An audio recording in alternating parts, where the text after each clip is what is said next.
right. Looks like we are rocking and rolling, and this time around, I've got my microphone working, guys. So we're not starting the stream with 3 minutes of me just chatting and not having any audio. But here we are. We are live streaming. It's Monday. This is the second live stream of October. And as I mentioned, I'm going to try to stream at least once a week through the month of October and just see how that goes. But like all streams that I do here on this channel, we're talking about photography. So if you're interested in photography or any component of that, jump in here and join the discussion. If you're watching live, obviously you can make an impact about what we talk about. Let me know in the chat if you're interested in discussing a certain subject. Or if we're talking about something, you have questions, feel free to drop those in there too. I'm happy to answer any questions and just generally join the discussion. But if you're watching this and it is not live, it's after the fact, you can still absolutely participate. Any questions that you have, I will go back and retroactively answer. But then also, in addition to that, if you have a topic you want to talk about or anything of that nature, feel free to throw it in the comment section of the post live video, and I'll add that to the list of things to talk about in the next stream. So yeah, works all pretty much the same, whether you're watching live or when you're watching the post rerun. I guess it's not a rerun, but yeah, the after live, whatever it is. So yeah, I have a few things that I thought would be fun to kind of talk about and go over. I guess I will also mention, since someone said it last time around, but the movie that we have that I put on tonight is an all-time favorite of mine, and that is the 1990s remake of Night of the Living Dead. Ooh. But jumping into the photography discussion itself, the first thing that I was thinking about discussing is actually the Fujifilm X-m5, which I know this is not typically a super heavy camera-based, or well, no, it is a camera-based channel, but a gear-based channel. But it still can be fun to talk about some of that stuff as well. So I thought I'd pull up the info. Now, I have not looked at really anything about this camera. I saw a friend of mine who's a Fujifilm ambassador posted a short about it. So I kind of saw some of the body, and I heard that it does open gate video, which is really cool. So I know generally that it's a interchangeable lens camera. I'm assuming because it says the X-m5 that it's probably using the X mount for all of that. But outside of that, I know nothing. So let's jump over and take a peek here. So this is Fujifilm's website, and yeah, right out the gate, this is what it looks like. Kind of reminds me pretty heavily of my Fujifilm Instax Mini Evo, which I don't think I have readily available. Maybe I do. Let me see here. Yeah, actually, I think I have it right here. This looks almost identical, which I guess would not be a surprise since it is made by the same company. But yeah, so this is what the X-m5 looks like. And then if we jump back here, this is the Fujifilm FinePix J40, which has kind of the same, you know, sort of design here. It's got a lens in the middle, silver on top and bottom, black on the inside. Obviously, very different cameras, but you know, they're both digital cameras and they have a similar look. So I love the style of the Instax Mini Evo, although I will say one thing I don't absolutely love about it is that this is what it looks like, but really you shoot it like this, which actually still doesn't look bad. It's grown on me. But yeah, I think it's designed to look like, oh, I'm shooting a vintage film camera, but I have to hold it like this, which, you know, as I'm saying that, now I'm thinking, yeah, you shoot it like this, but you get a portrait look, which is what would be the same if you had a film camera and you turned it that way. So what do I know? But yeah, very similar design. I'm actually going to turn this TV down just a hair.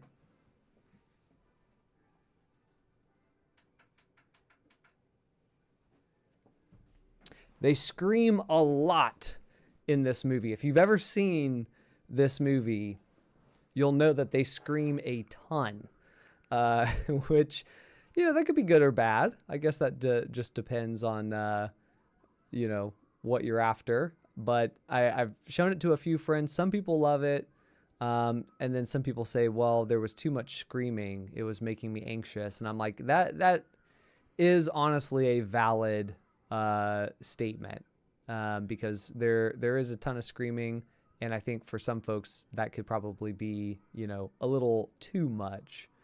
But jumping back to this, so yeah, so basically looks like the Fujifilm Instax Mini Evo. They just took the Mini Evo and made a real camera out of it. I mean, this is a real camera too, but you know, a much higher end camera is what it looks like to me.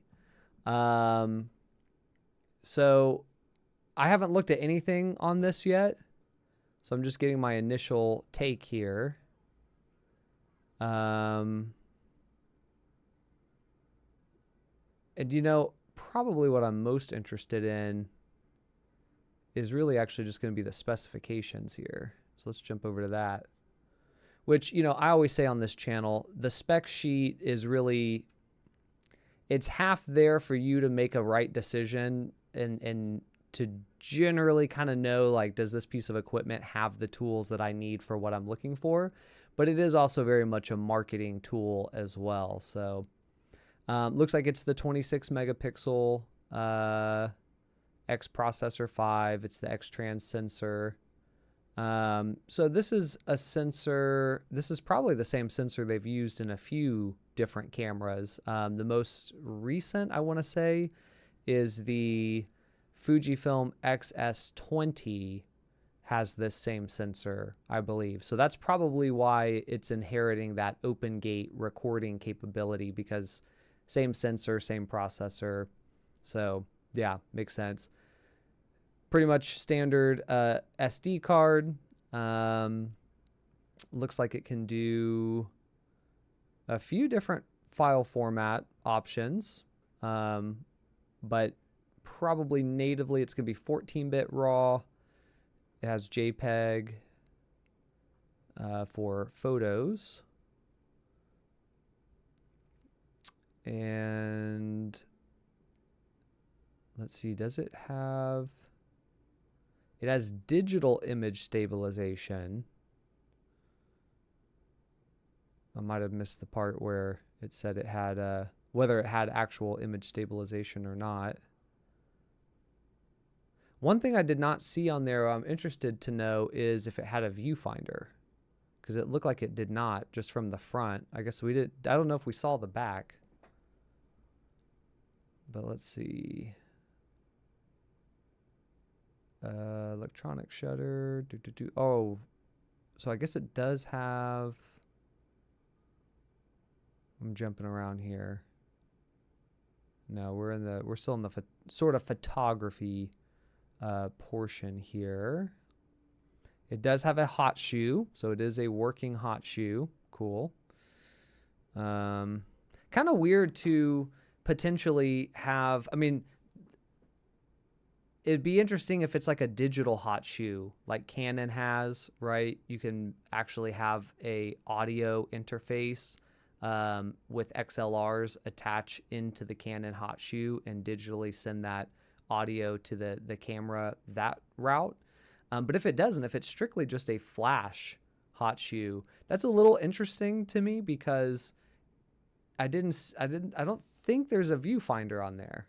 It's just mentioning the LCD monitor now, and there's no mention before or after of a viewfinder. So it's kind of a weird concept to have a flash that you're firing just by looking at the LCD. Am I wrong on that?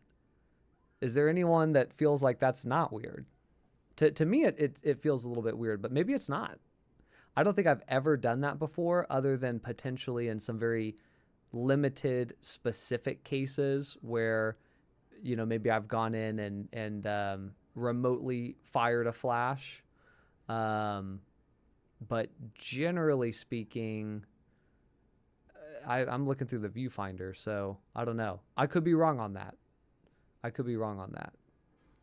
But let's see. So we have LCD monitor, and you know, it's not even that great of a monitor though.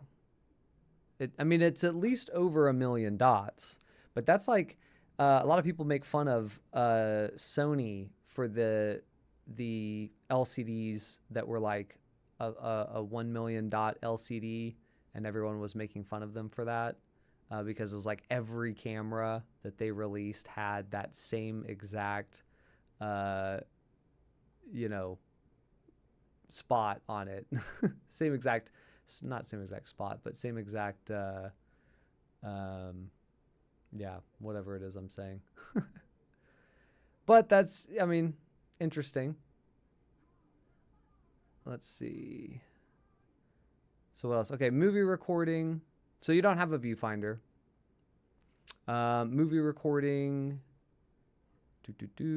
So they do have the 6K open gate, and that is actually something really cool that I feel like Fujifilm is one of the first to have open gate in a camera of this caliber, right? Because this is probably not intended to be the top of the line camera. This is probably, based on what we're seeing right now, maybe intended more for video centric folks, and maybe a little bit more focused on the kind of more entry level point, or maybe not even necessarily entry level. That might not be a fair assessment. It might be more like, I don't know, be more like, maybe something more like the creator on a budget. That might be in part what it is. But yeah, 6K open gate, that's a really nifty tool, especially if you are a creator, because that gives you the option to then, in post-processing, if you guys aren't familiar, maybe you already are, you're recording the full height and width of the sensor. And so then you have the ability to go in and crop into a variety of formats for your more traditional long form, wide, horizontal type of video. But you don't necessarily have to crop in 16:9. You could crop in a little different, or even leave it in that larger format. YouTube accepts, and obviously you may be working in different formats than YouTube, but YouTube will allow you to post ultra wide video, standard size video, square video. Like, there's a lot of different formats there. So OpenGate would allow you to be able to do that without having to dramatically crop. But then the big advantage there is that you can then also crop in and produce a vertical video in the 16:9 or 4:3 format that is more in line with like your traditional, this is like a new format anyway, but like, you know, your vertical type of video in TikTok or YouTube shorts, things like that. So you can take one video and then know later in post-processing, I can crop one shot to be wide, horizontal, and then take that same exact shot and crop it vertical and get a little bit more use out of a shot than having to, you know, in today's world with a normal camera, you kind of need to think about, well, is this shot going to be wide, or is it going to be for something like YouTube Shorts? And you might physically rotate the camera based on that. But with OpenGate, a little bit more flexibility there. And it's also OpenGate 6K, up to 30 frames per second, which is very usable, very nice. And then some options here in 4K.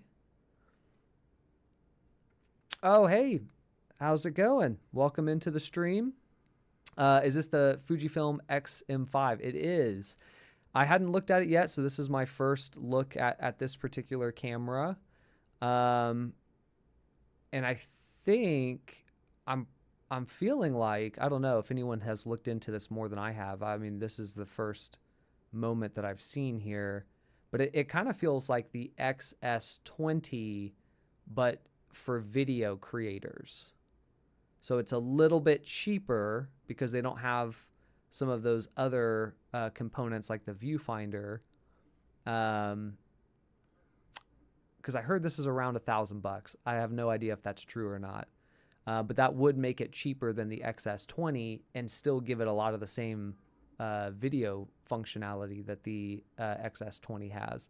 One thing the XS20 has, though, that this may not is... can it record, this is the section that's going to tell us, but can it record both internal 10-bit 422, which I'm seeing here, so yes it can, but can it also send out raw video via the HDMI, because that's something that the XS20 can do. So I watched the pre-reviews, and then definitely going after the Panny S9. Yeah, I think this is probably going to be for someone, I'm guessing, who's doing a lot of video based content. I'd be really interested to know in the hot shoe if it has a digital hot shoe where you can, you know, kind of attach other types of audio equipment that can send audio through the hot shoe into the camera. Because if it's just a regular hot shoe, that seems really limited in its benefit for content creators who are not really going to use a flash. So a cold shoe would be fine because they're probably just hooking up like an LED light. But I don't know, maybe it is a digital. Maybe I missed that. It looks like for OpenGate, the only option here is 10-bit. 10-bit 422 and 10-bit 420. And let's see, for 4K, there's 10-bit and 8-bit options. HDMI, okay, here we go. HDMI output. And look, I will never claim to be the pro at reading a spec sheet. So, but yeah, it looks like for the output, it can output the OpenGate, which is nice, but I think it's just outputting it in 10-bit 422. So it's like 10-bit 422 internal and external, but no raw. Oh wait, nope, folks, I misspoke. I guess there's not really a standard way to do a spec sheet, so they have some different options. HDMI raw output, 6K. This is the 12-bit, so it can do raw output. So yeah, it's basically inheriting all of the video functions from the XS20. Petapixel did more of a hands-on. The video has some breathing, but I think it was pre-production. Yeah. That would be interesting, you know, in terms of like real world case. How does it stack up to the XS20? Because I'm not seeing a ton here that just spec sheet wise that it has that the XS20 doesn't have. So it's like a stripped down video focused XS20, I guess. Let's see if there's anything on here in their like photographs that And I will also say some of these pictures didn't strike me as good as the XS20. Definitely going to sell if it's under 900 with a lens. Yeah, if it's under 900 with a lens and it can do open gate raw output via the HDMI, but at the very least 10-bit 422 internal, then this would be a huge, for a content creator on a budget, this would be a really exceptional option. There's not really a lot of other providers out there with open gate functionality on their video camera. I mean, my Canon that I picked up, the XS20 was the camera that I was really comparing to that, and it was kind of down to those two, or were like the last two I was considering. This camera I would not have gone with because it doesn't have the viewfinder. It's not photography focused in really very many capacities, so it still would have been the XS20 or the Canon R7, but the big loss of the Canon R7 is that it doesn't do open gate. It still has great video, but that was one thing that was really cool about the XS20 and now this X-m5.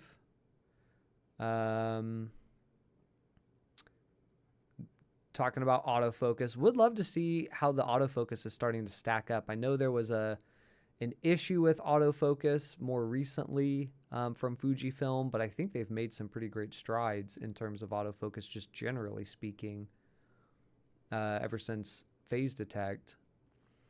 I know people that want to get Fuji camera. This is sub 1K, then this would be it. No EV is a sad thing. The camera does have the mount for the fan attachment. Yeah, and that kind of drives home that it probably is really geared towards content creators. I mean, here we go. We even have the lady with the accessory, so she can hold it, stop recording, and do vlog mode. I don't think this has image stabilization. It just has the digital image stabilization, but I'm not sure that it actually has a physical stabilizer in there, but potentially maybe in the lens.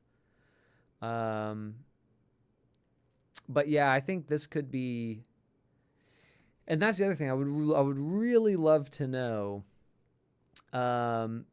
if it has a hot shoe mount that's capable of mounting some sort of, sometimes when they have a camera like this, they'll put out a viewfinder that can attach to the hot shoe, and it's like an optional add-on, good way for them to sell some stuff. But it'd be interesting to know if anything like that was available or in the works for this camera, where you could put on a viewfinder if you wanted to. But I think, yeah, if the target of this is going to be vlogging people, content creators, people that are maybe a little bit more on a budget, they can't necessarily opt for the XS20, and they certainly don't want to go for the XH2, or no, actually it's the XH2S is the more video focused one. Like that's kind of the higher end one. Then this is a really solid option for those folks.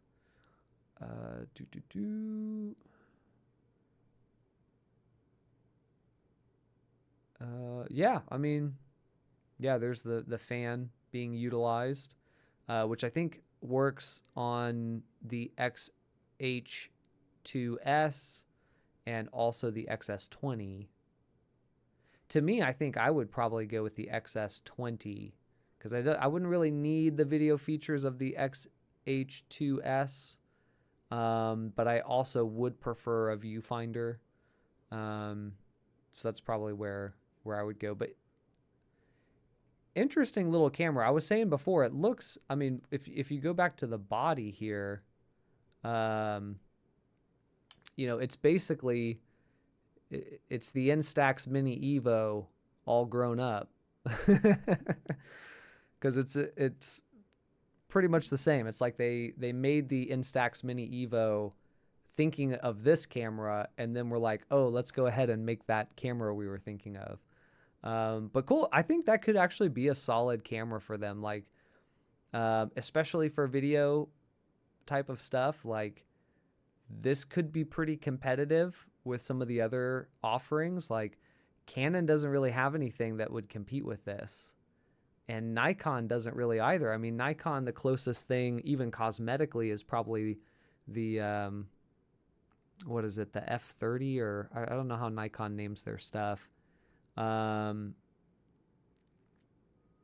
yeah, Fujifilm, I think, is really drilling down on the video component and working out some of the autofocus issues from the past. And that's good on them. You know, I think their lineup is looking really solid. I mean, realistically, like Fujifilm's kind of killing it lately. Obviously, Canon, globally, the biggest, most volume pushing manufacturer. Sony's number 2, Nikon's number 3, and then Fujifilm's number 4. But I could see that changing. I've also heard, and this is a wild rumor, something about a new format that they're going to put out, which, I mean, the only formats that would be available that would probably make sense would be full frame or micro four thirds. It would seem weird for them to do either one of those. Micro four thirds especially, that would seem like really odd that they would get into the micro four thirds mount. But, you know, it could make sense. There's a lot of existing lens that they could utilize, because if you're using micro four thirds, you'll have the same mount or whatever, the micro four thirds mount. If you're doing full frame, that would make more sense. But I don't know. I did a video a while back about Fujifilm's really smart move, which was that, in summary, they were kind of getting a lot of criticism for only offering APS-C, sensor cameras, and they were kind of, getting dunked on a little bit for not having a more professional option like full frame. But I think from their perspective, it was like full frame would be tough to get into because almost every brand offers a full frame option, and the top 3 camera manufacturers are dominating the full frame market. So it's like, well, we want to get into full frame, but it's so crowded. And can we really bring something to the table that would differentiate us enough? I think they probably could, but the smart move was they just went straight to medium format. It's like, we'll just skip full frame. We'll go medium format. That will get us, these people that say we're not a professional brand, that's done, because now we have a professional sensor size, and it's a significantly less crowded market with a clearly open niche at the kind of sub $10,000 range, which really is only being provided by Pentax and Hasselblad.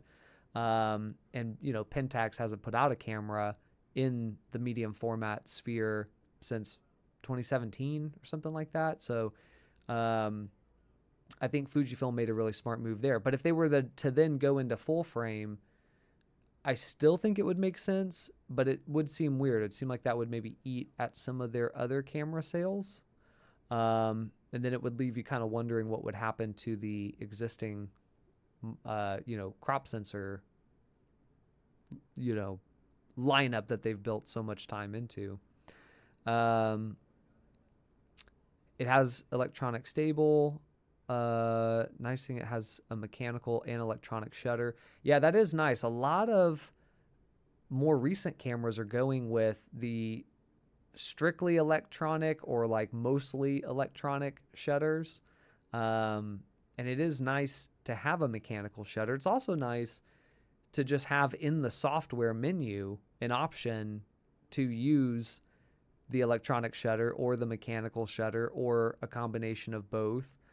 So when a camera brand gives you that option, I think that makes the most sense, because there are situations where you might want to use an electronic shutter, or you might want to have some of the benefits, especially in the higher megapixels where you don't want shutter shock to happen as you're taking photos. Using the electronic shutter, maybe even just first curtain, is really nifty, but the ability to potentially turn that off and go strictly mechanical would be nice too. So I know Fuji fans may not like the dedicated film sim dial, but it does look good. Honestly, I feel like Fujifilm fans will love the dedicated dial. Well, or at least, I mean, I haven't shot a lot of Fujifilm cameras, so I don't know. I could be, you know, uneducated in that regard. But it seems like that's something that is part of like their design logic, right? And so that's what a lot of people enjoy. But that being said, it does take up a dial, and on a camera, you know, I don't know. I guess I haven't seen what does the back of this thing look like. I think the gallery is just gonna be photos. That's a bummer. I wish they would just have like, give me the front, side, back, you know, give me all the angles. Give me a 360 rotation device so I can see every angle of the camera. I don't think Fujifilm does that on their website unless maybe you go to buy, but it might be too early to buy this. I did pull up a couple other websites who may have Petapixel's just showing these really tight shots. They're not really I'm trying to get a sense of what dials do you have, and could the film dial have been utilized better as something else. But I feel like Fujifilm fans enjoy that dial, so I don't know.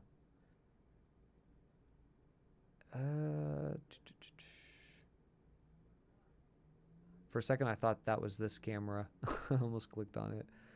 Oh, well. I'm sure we'll all see on the websites where you can buy them. But, yeah, that's the X-m5. Probably going to be a pretty solid camera for content creators. If it is coming in under $1,000 with a lens, that's, I think, going to be a pretty big no-brainer for a lot of content creators, especially those who've never looked through a viewfinder before.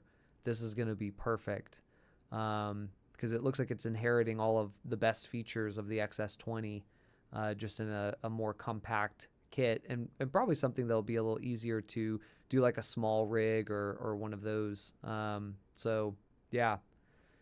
I think Fujifilm kind of scored there a little bit. You know what it reminds me of, though, actually, is the,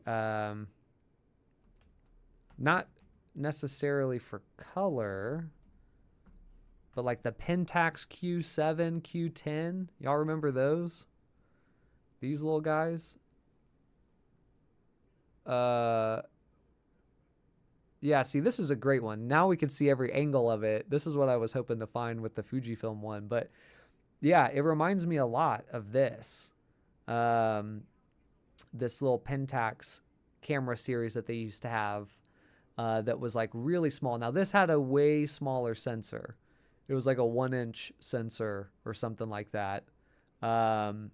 But it similarly did not have a viewfinder, although it was also not really for video either. So similar concept. But you know, I don't know. I don't know how this is. This is one of those cameras that I always want to get, like a Q7 or a Q10, because they just seem so quirky and fun. But at the same time, not having a viewfinder at all, like shooting through an LCD screen, and you gotta know this LCD screen is probably not very good. That'd be like taking the E500 and only shooting through the LCD. Like, you are toast if you try to do that. Oh, we got another folks in the chat here. Our good friend Joe. Hello, darling. I've got half an hour before I go shoot at the coast. I've no idea what you're talking about, but it's half an hour you have to convince me. Rock on.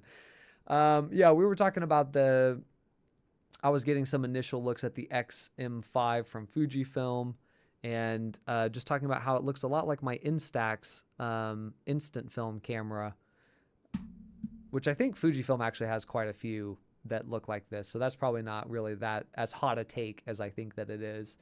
But then I was saying it does look a lot like this, the Olympus.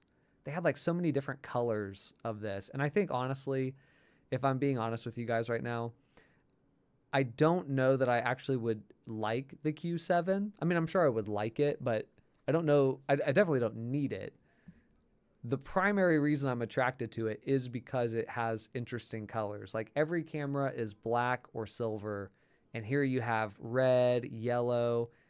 I think they did some wild. There's supposed to be like 100+ color options that you could do.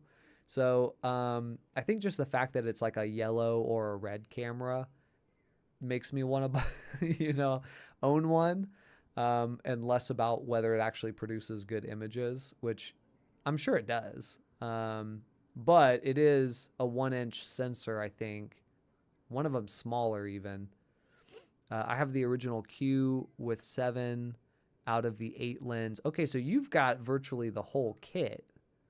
Still trying to mortgage the house to get the 07 lens. Must be the last lens that you need for that. I've also seen some folks, I think some YouTubers, Snappy, I always forget his channel's name, Snappinist YouTube channel. He always has really fun cameras that he talks about. I know we've talked about this on another live stream, but I think he had some adapters that he got. So he was taking like 300 millimeter, telephoto zoom lens and turning it into like a 1200 millimeter zoom lens. That, or it was the lady from 1 month 2 cameras was talking about something like that, which is definitely wild. But this lens, the standard lens, I'm curious how good it is, but at 23 to 70 millimeters, that's like my sweet spot. The original has a metal body with brass, so when it gets worn, it has that I could imagine looks pretty cool. I use a 13 millimeter, 8 millimeter film camera lenses on it. Yeah, I saw someone was adapting like really tiny little narrow 8 millimeter lens. That's fun. As a confirmed Pentaxian, the Q rocks, but I'll never have the spare cash to buy one. Yeah, I feel the same way. I feel like if it had a viewfinder, if it I can't talk. If it at least had a viewfinder attachment that you could add on to it that, connected digitally through the hot shoe, then I think it would be more appealing to me. But I'm not sure how I would feel shooting through the LCD, and it's enough of a cost of money that I'd want to mess with one maybe before I actually spent cash on something and then found that, oh no, I can't stand the viewfinder, whatever, or not the viewfinder, but the LCD. But yeah, that's what this X-m5 kind of reminds me of, is like a more modern day, significantly larger sensor. But I wonder size comparison. I bet this X-m5 is still physically larger. But yeah, new cameras coming out all the time. Always interesting. Can't afford any of them. Don't need them. We've got 2 cameras that fit the bill. The 645D, and if you need something faster, then I guess now we have the R7. Actually, I have the Olympus OMD EM10 Mark III, which is probably around the same physical size, but with a larger sensor because it's a micro 4/3 sensor. But it's also so compact. It's like if I needed a quick throw it in the bag, go anywhere camera, that would probably be the one. Plus it does shoot 4K video. Not great, but if you're in a pinch and you need some, it works.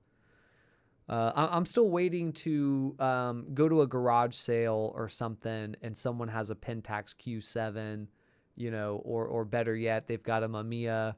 No. Better than that even. They've got a Phase 1 camera with a Phase 1 digital back and lenses, and it's, you know, and they're like $5. We don't know what we have. That's what I'm waiting for. Every once in a while I see like a story where that happens. I'm like, how do I get into that position? I was lucky. The guy loved it, but decided to sell it. The thing looked unused, all the lenses plus extras. The camera was great with the 35 millimeter lens on it. Makes a discreet street cam. Yeah, this definitely, well, I guess it depends on the color. Because if you went with like the blue or the red or the yellow or the multicolor one, it might not be quite as discreet. But yeah, I imagine if you have like the all black or the silver and black version, then it's probably pretty discreet. You know, I would say the Olympus, you know, for as entry level as it is pretty small. You know, especially with this little pancake lens on here. And I've got one other lens only, but I've seen a few other lenses. They're all really discreet. Even if you're working with like a prime lens. I've got the 35 millimeter, which is like a 70 millimeter, and it's sharp. I mean, it's great. This sensor and everything works works wonderfully. So yeah, that's another really good sized one. There's an adapter available for the Q that lets you use the original, the Pen F glass, and some of that is really nice. It'd be interesting if you could also even use like the glass from the 4/3 mount from the E500 or E300, something like that. That would be really cool. Because a lot of that glass, I know we've talked about it on the channel before, but that glass is sharp. I have not migrated to 4K yet. I'm still rocking the 1080p, just not willing to deal with the file sizes. Yeah, it's definitely larger file sizes, that's for sure. I'm lucky that I had a computer that could handle it, but just a couple years ago, I had a computer that couldn't do anything. So I would have been probably rocking 720p at best if I'd started this channel even just a year earlier. Those colors would be discreet for you, given the shirts you wear. Yeah, they would. Yeah. People would not notice the camera. They'd be too distracted by the shirt. I mean, even when I'm wearing a black shirt, there's still so much color on it. So I definitely agree with that. I got some good news. Also, the photo book is on the way, as I mentioned last stream, but I just checked the shipping, the tracking, and it looks like Wednesday is when it's going to be delivered. So I am super excited, and also very much hoping that my attempt at creating a photography book comes out well, and that we're not going to have some book that's got, you know, pixelated images or something like that. So I'm anxiously awaiting, that's for sure. Q with the 4/3 300 2.8. Yeah, that would be wild. I think that would be like over 1,000 millimeters, which would potentially, that could make the Q a good camera for doing some astral photography or like shots of the moon or something. That's not something I do a lot of, so I don't know what you know, is prioritized in terms of the type of camera, but I know, you know, certainly if you're wanting to get highly detailed shots of the moon, you would have the reach, that's for sure. That would be wild. But yeah, I'll if I do a stream on Thursday, then I may I may unbox the photography book and see it for the first time. Hopefully it wouldn't result in tears. Hopefully I would see it. Well, if it does give me tears, hopefully it's tears of joy. I go, wow, this looks so great. Thank goodness it actually came out well. So we'll see. But yeah, might do that on Thursday. The book comes in Wednesday, so I'm super excited. If you're following me on Instagram, I'm sure you'll find out very quickly what my thoughts are on the book, because I may not be able to wait a whole day to unbox it. I may just pop it right out of the box, take a look, and see what I think. So if that's the case, I'll share that out on Instagram also. Is the book going to be available to purchase? Yeah, that's a good question. I would like to. Yeah, I printed a number of copies, primarily for the art exhibit that I'm going to do in January, and there's a reception on February 8th. And so I wanted to have some physical books there in case anyone would be interested. But I think, or would at least imagine, that there would be plenty that I could sell before or after that event. But I need to figure out what the best vehicle to do that is.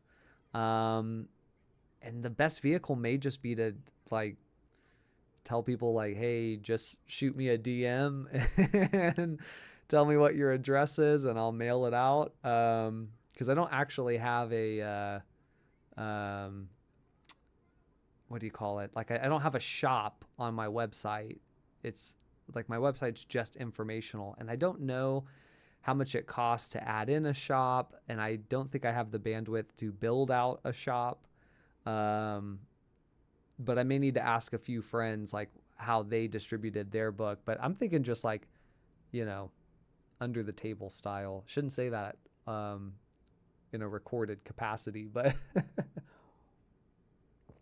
but there it is. So yeah, ideally I'll figure out some way to make them available. I know a few people have mentioned being interested in them, and if they come out not looking like total garbage, then yeah, I think it would be fun to put that out there.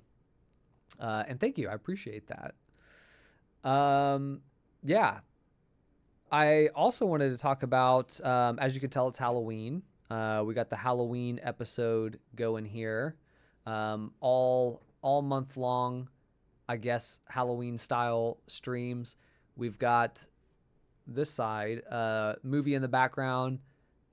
I'm curious if anyone knows what this movie is. I mentioned it at the top, so I already gave it away. But I'm curious if anyone has seen this movie, as blurry and tiny as it is in the background.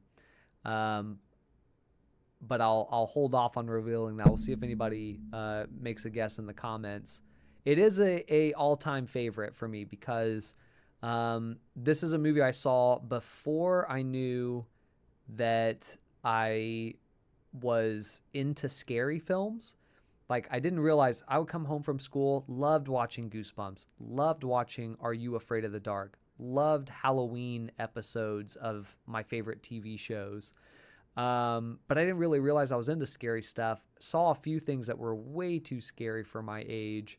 And so it was like kind of turned me off a little bit to scary things. And I think when I was in like middle school, I went to like, Blockbuster or Hollywood Video, and we rented this movie.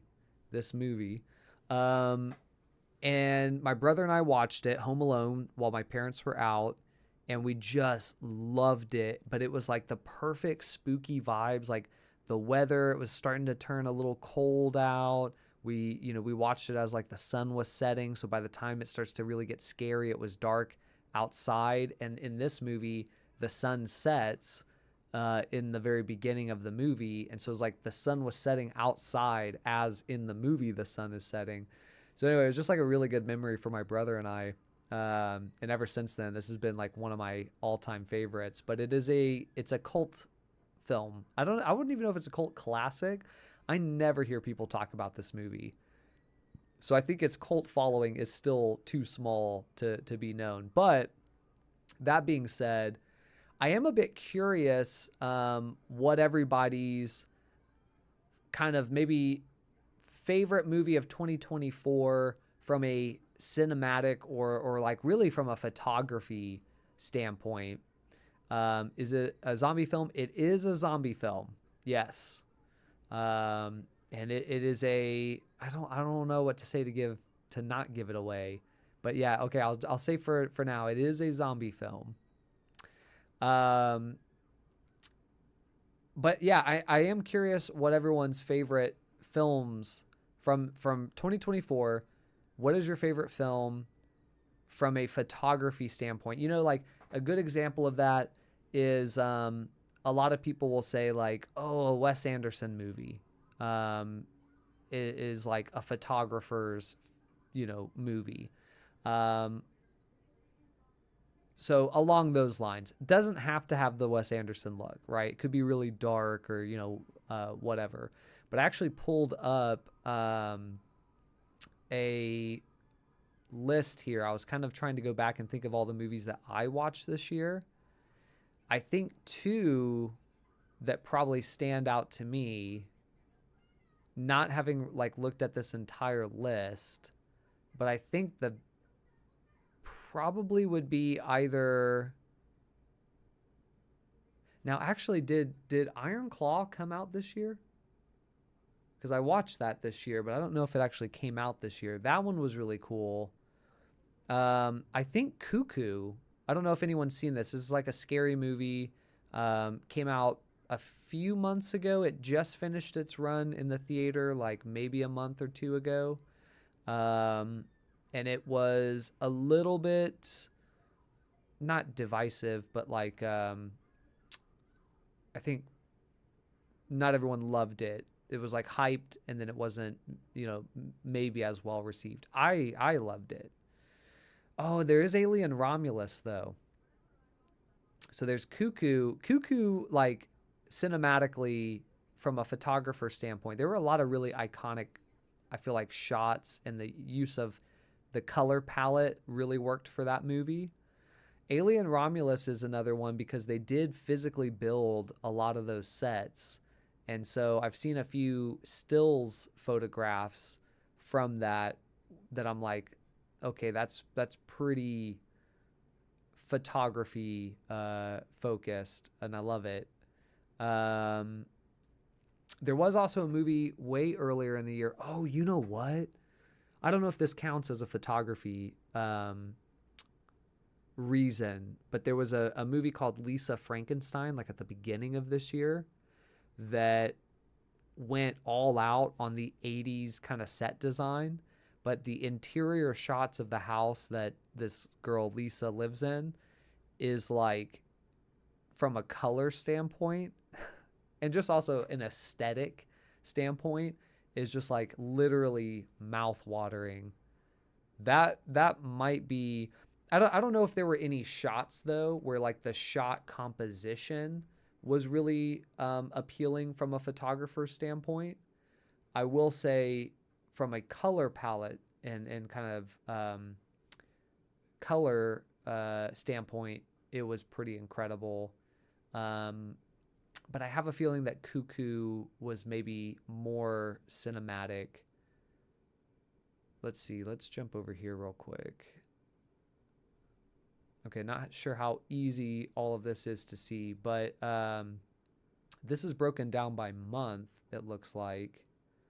So at the start, there was Night Swim. I did not see that. But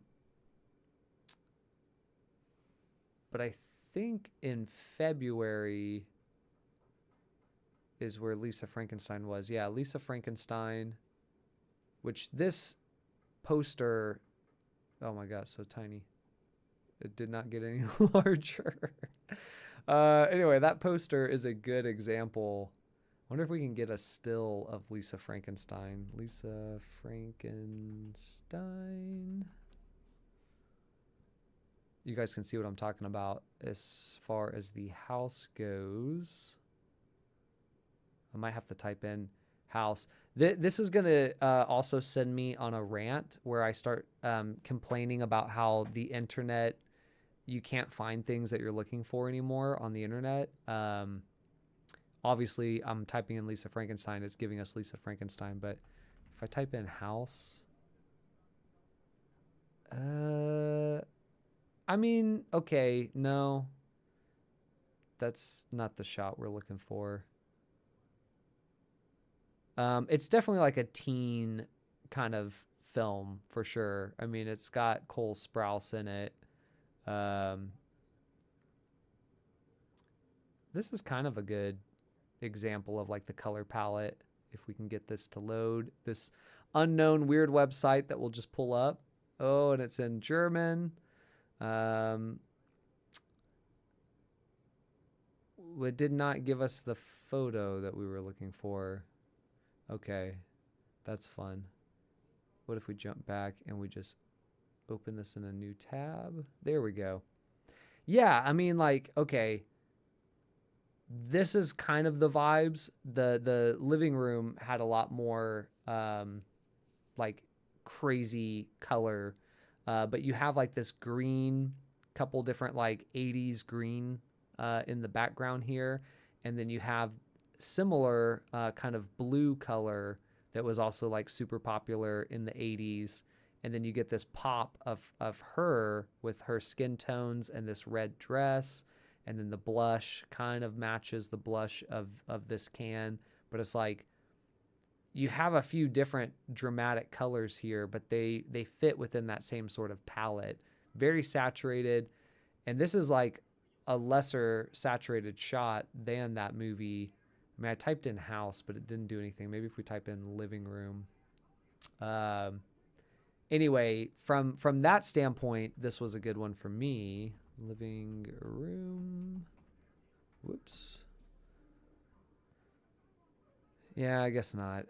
Yeah, remember back in the day where you just type in something and it just it's like you could type in the worst keyword and Google, Yahoo, whatever it was, just like knew what you were after. And now you type in like the perfect keyword, which this was not. And then you still don't get what you're looking for. But this is really pixelated. What the heck? That one's a good shot too. Oh, here we go. Can we open this larger? No. Great. Well, anyway, we have the pink in the background.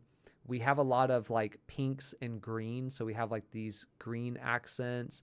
There was a lot of like white. But then we have the pink and the green here on the pillows. Like everything was so saturated and color coordinated. It was really, really appealing to me, at least. But I will say, as I said before too, it wasn't maybe the best cinematic or photography per se. I have not seen a film in the theater in 8 years. Man, that is a long time. I wonder what your last movie was that you saw in the theater, and do you blame that movie for why you haven't gone back? I can understand that though. Like movies definitely have gotten expensive. There is a component of like when the pandemic hit. So I have a grandfather. This is like the weirdest couple sentences I've said. They all seem completely disconnected. In the movie theater, when the pandemic hit, I have a grandfather. These all tie together, I promise you. Okay. So I have a grandfather. My entire life, he has had a massive walk-in closet that's really supposed to be for like storing vacuums and stuff, but it's in his house and it's almost kind of big enough to be like a room, but not big enough to be a room. And since I was a kid, the entire time growing up, it was full of movies, but they were all movies that he had self-recorded. And what I mean by that is he would go rent a movie. This was in the VHS times.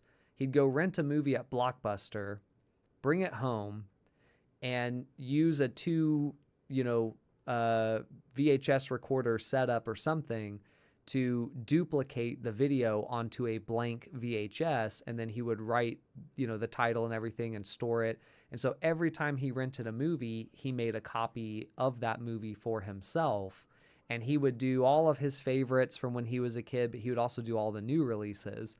And then when, time got further along and DVDs came out, he converted all the VHSs into DVDs, and he signed up for Netflix DVD by mail, and then they would just send him the DVDs, and then he would, rip the DVDs that Netflix would send him and store them.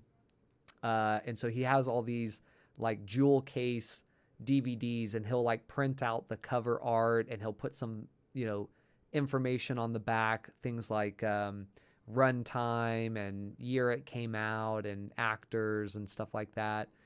And so he's a huge movie fan. And he told me once before the pandemic that he didn't really like going to movie theaters. And I thought that was so weird. So I was like, you love movies. He's like, well, I love being able to just pause the movie whenever I want and go to the bathroom or get a drink or, whatever I need. And I was like, oh, I don't know, I guess. And then when the pandemic hit, this is where the pandemic part gets looped back in. We couldn't go to a movie theater. Everything was closed. So I was watching a lot of movies at home. And I started getting used to like, oh, I can just pause the movie.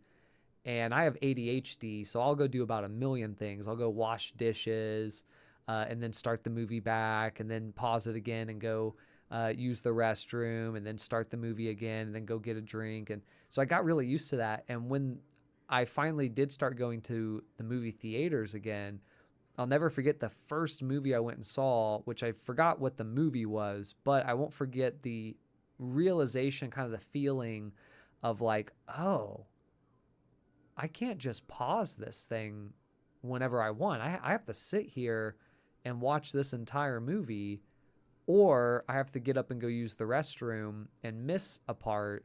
So I was like, do I get up and at least I enjoy the rest of it, not having to go to the restroom, or do I sit here and see every part of the movie but feel like I really got to go to the bathroom? So, of course, that took me just like resetting and, making sure I use the restroom like 2 times before the movie starts. But yeah, I get it. That's definitely a component where I was like, ooh, I could maybe never go to the movie theater again.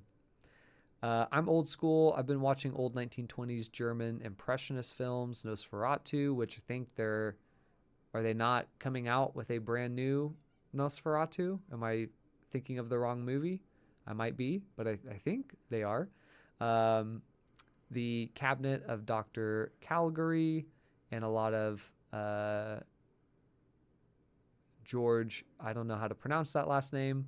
I love the history of film. Yeah, I mean, and also the history of film is so fun to watch too, because that's one where you can see a lot of interesting photography techniques that actually don't get used in movies today. The one that I can think of, I don't know what they call it, but I think they call it the side-by-side or the 2-shot. And it's where like 2 actors will stand next to each other and be like delivering a line of dialogue to each other. And they kind of did it because, back in the day, they had to be a little bit more simplistic with certain shots, and they had to get more shots in less amount of takes. And they don't do it anymore today, even though it has some like really iconic kind of appearance, but it's very challenging to edit because essentially you can't edit that shot. It's just however long you filmed it is how long it is. So when you're on the cutting room floor trying to shorten the movie, you're like, well, now we can't cut this scene down because we have no alternative take. It's a one shot of both actors delivering critical lines of dialogue. And you can't just splice it because then you're going to see that. But it's like a style from a photographic or, cinematic standpoint that you're going to see in older films that you don't see in newer films. So yeah, there's a lot to pull from older movies. Let's see. I guess I skipped that part. Physical media starting to see return. Streaming services are removing or editing content. People finding out they don't own it on streaming. Yeah, I mean, even Steam, I don't know how many people play games, but Steam now has like a alert that goes up when you try to buy something to let you know you're not actually buying it. You're buying a license to use it, but you don't actually own the game. And it's like, wow, I'm paying the full price of the game, but I'm not getting it. I'm only getting a license. Same with like a lot of streamings. Like when Netflix first started, it was wonderful. You could get DVDs by mail, or you could watch instant streaming, and they had basically everything. And now there's so many streaming services that it's like when you cut the cord to get rid of cable, you just replaced it with online cable, because now you have to buy a subscription from all these different providers to be able to have access to everything. And then it kind of costs more than cable because you're having to pay $15 from each one of them. And then, yeah, to your point, they'll just pull stuff off the site. And then it's like, well, now there's plenty of movies that just aren't on any streaming service. That doesn't always mean that they're never on the streaming service, but that at least in that moment, there isn't any streaming service that has it available. So then you have to turn to like digital rentals from like Redbox or Amazon. And it's like, well, that's annoying, because then you only get 24 to 48 hours to actually watch the movie. Yeah. You definitely agree with that. I have been taking a page from my grandfather. There's a video rental shop that I've photographed a couple times, so it's been in a few videos, but it's called We Love Video, and it's a nonprofit, and they have basically every movie on DVD. They also have a very extensive library of VHS movies that you can also rent. And then actually just my girlfriend and I rented, what is it called? Psycho Beach Party, from the 2000s. And they didn't have it on DVD, but because somebody had already rented it, but they had it on VHS. So we just rented the VHS. But yeah, I've been recording those DVDs and kind of creating a digital archive, which is, I think, illegal. But if you're using it strictly for personal, then I think you're okay. But I also go to Half Price Books a lot and just go buy the cheap videos, like wait till they've been on the shelf for a while, since not too many people are buying them. But it's like, yeah, if you've got movies that you really like, Jurassic Park's one for me. The Conjuring, those are both two movies I love. It's like, I'm just going to own it, because you never know who actually has it. It's almost never on any of these services. Might as well just own it and be able to watch it whenever you want. Nosferatu, someone here is onto it. Photography aesthetics. Yes, I'm actually kind of excited if I'm right about there being a new Nosferatu, and if I'm not, let me just look it up here. Is there a new Nosferatu? I'd be kind of excited because it has a pretty cool vibe. Yeah, okay, there is. It's going to be, I mean, obviously it's going to be new Hollywood style, but I saw some screenshots that kind of look like they were taking some inspiration from the original. Like that looks kind of sick. I haven't seen the original in so long. I probably ought to rewatch it.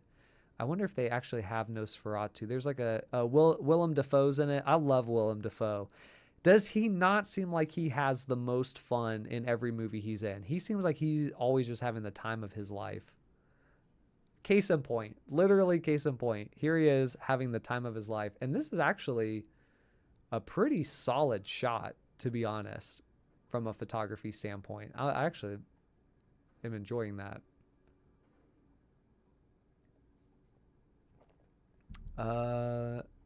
Yeah, I don't know. I'd be curious, but I think it would be worth watching the original again, and maybe I'll go rent it at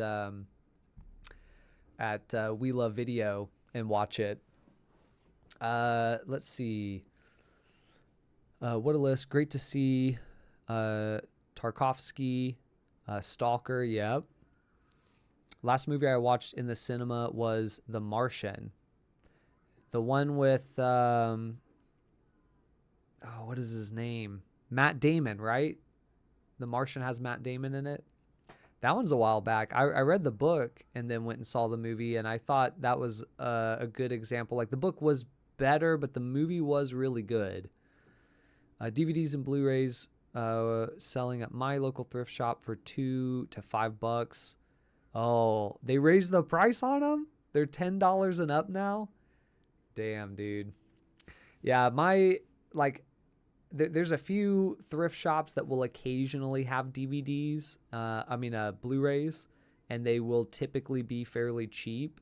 So I'll grab them, but they are usually like pretty generic stuff that if you've already found it once, then you'll just see it a million more times. Like, I don't know what exactly a good example would be. Like Titanic. It's like anytime you walk into a thrift store, they're going to have Titanic on something.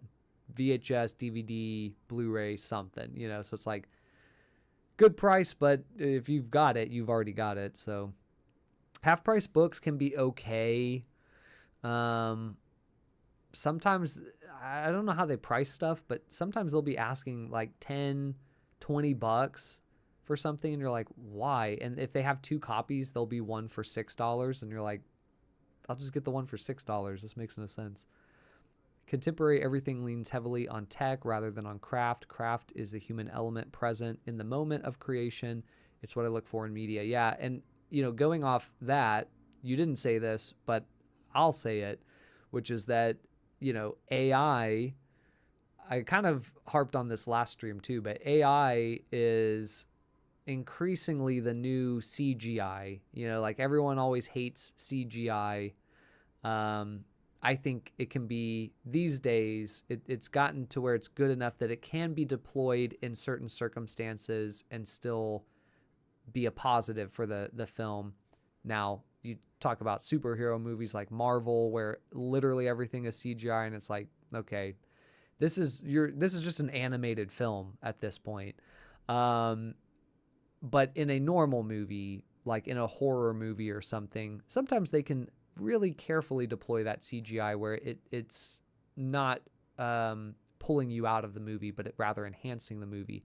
But that said, AI is going to be the new CGI, where everyone's going to be like, oh, now we have CGI, or now we have AI doing movies, and there will be groups and studios who will probably try to push it a little too far, or quite a bit too far, in fact. Like, I could definitely see, I made a joke that, they might come out and say, well, there's a new Stanley Kubrick film coming out this summer. Get your tickets now. And I know what you're thinking. How's this possible? He's dead. Well, here's what we did. Okay? You guys aren't going to believe this. We took every movie that Stanley Kubrick has ever made. We took every interview that he ever did. We took all of the released and unreleased content that he was a part of. We even took his letters that he wrote to friends and family. We took audio from his phone calls, whatever it was. We took all of that stuff and we fed it into an AI. And we turned that AI into Stanley Kubrick and had it create a new movie for us. And it wrote and directed and spun up this new movie. Folks, this isn't AI pretending to be Stanley Kubrick. This is Stanley Kubrick. Buy your tickets now. Like, that's going to happen. And that should scare all of us. Who knows? 100 years from now, maybe people will look back and say, oh, they were so scared of AI. Because oftentimes we look back and we say, wow, they were so scared of cameras, right? They were afraid that it would steal your soul. And we know that's stupid. Maybe someone in the future will say that about us. But I do feel like a lot of times new technology comes out, it gets deployed way too soon, way earlier than it's ready to be deployed, and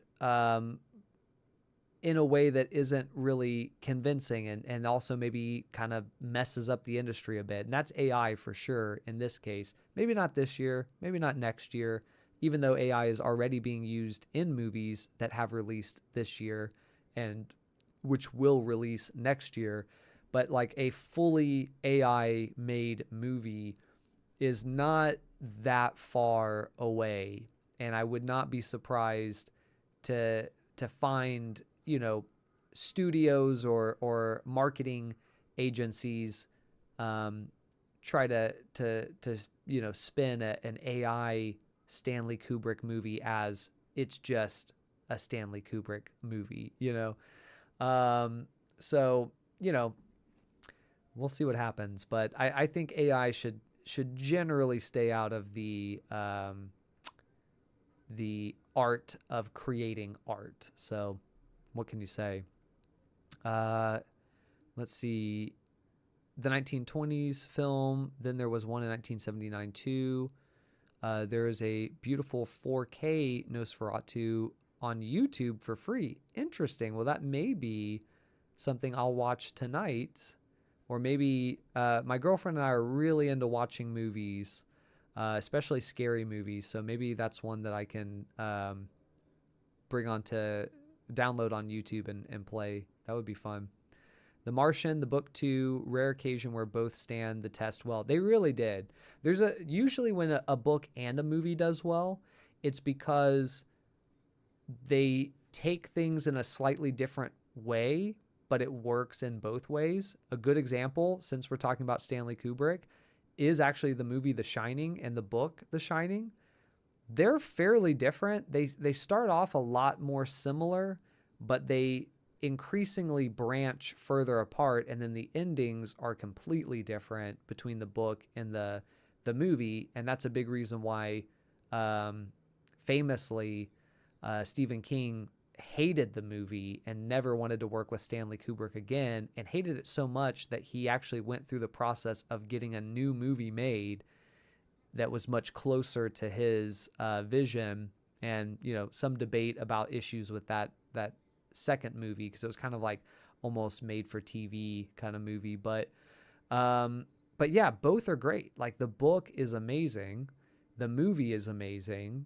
I find if you read the book first and then you watch the movie, it enhances the movie because you get so much more backstory in the book, and that backstory is not ignored in the movie. It's a movie, you can only talk about so much. But then of course the ending is different, but I feel like both endings are actually pretty good. Why do you have to have these streams when I've got the good light here? Have a great day, man, and we'll catch you later. Yeah, hey, you're getting some great shots. You got to go out and get that good light. I forget your Instagram handle, but if you guys want to see some really cool stuff, which forgive me, but I'm pretty sure he is in New Zealand, and if I'm wrong about that, you can shame me. And I technically don't have permission to give out his Instagram, so I will not do so.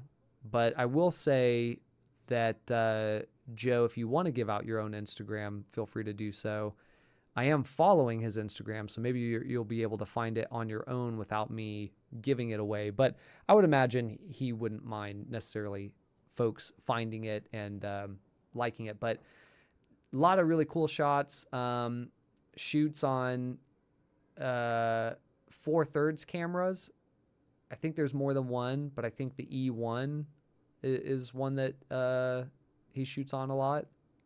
And a lot of stuff of the coast of New Zealand, but also a lot of stuff in like industrial areas, which is really interesting too. And I love the combination between those two, because you have nature, and to me, like a mountain and a beach are kind of the two things I feel like are the most beautiful landscape wise. I love a good beach.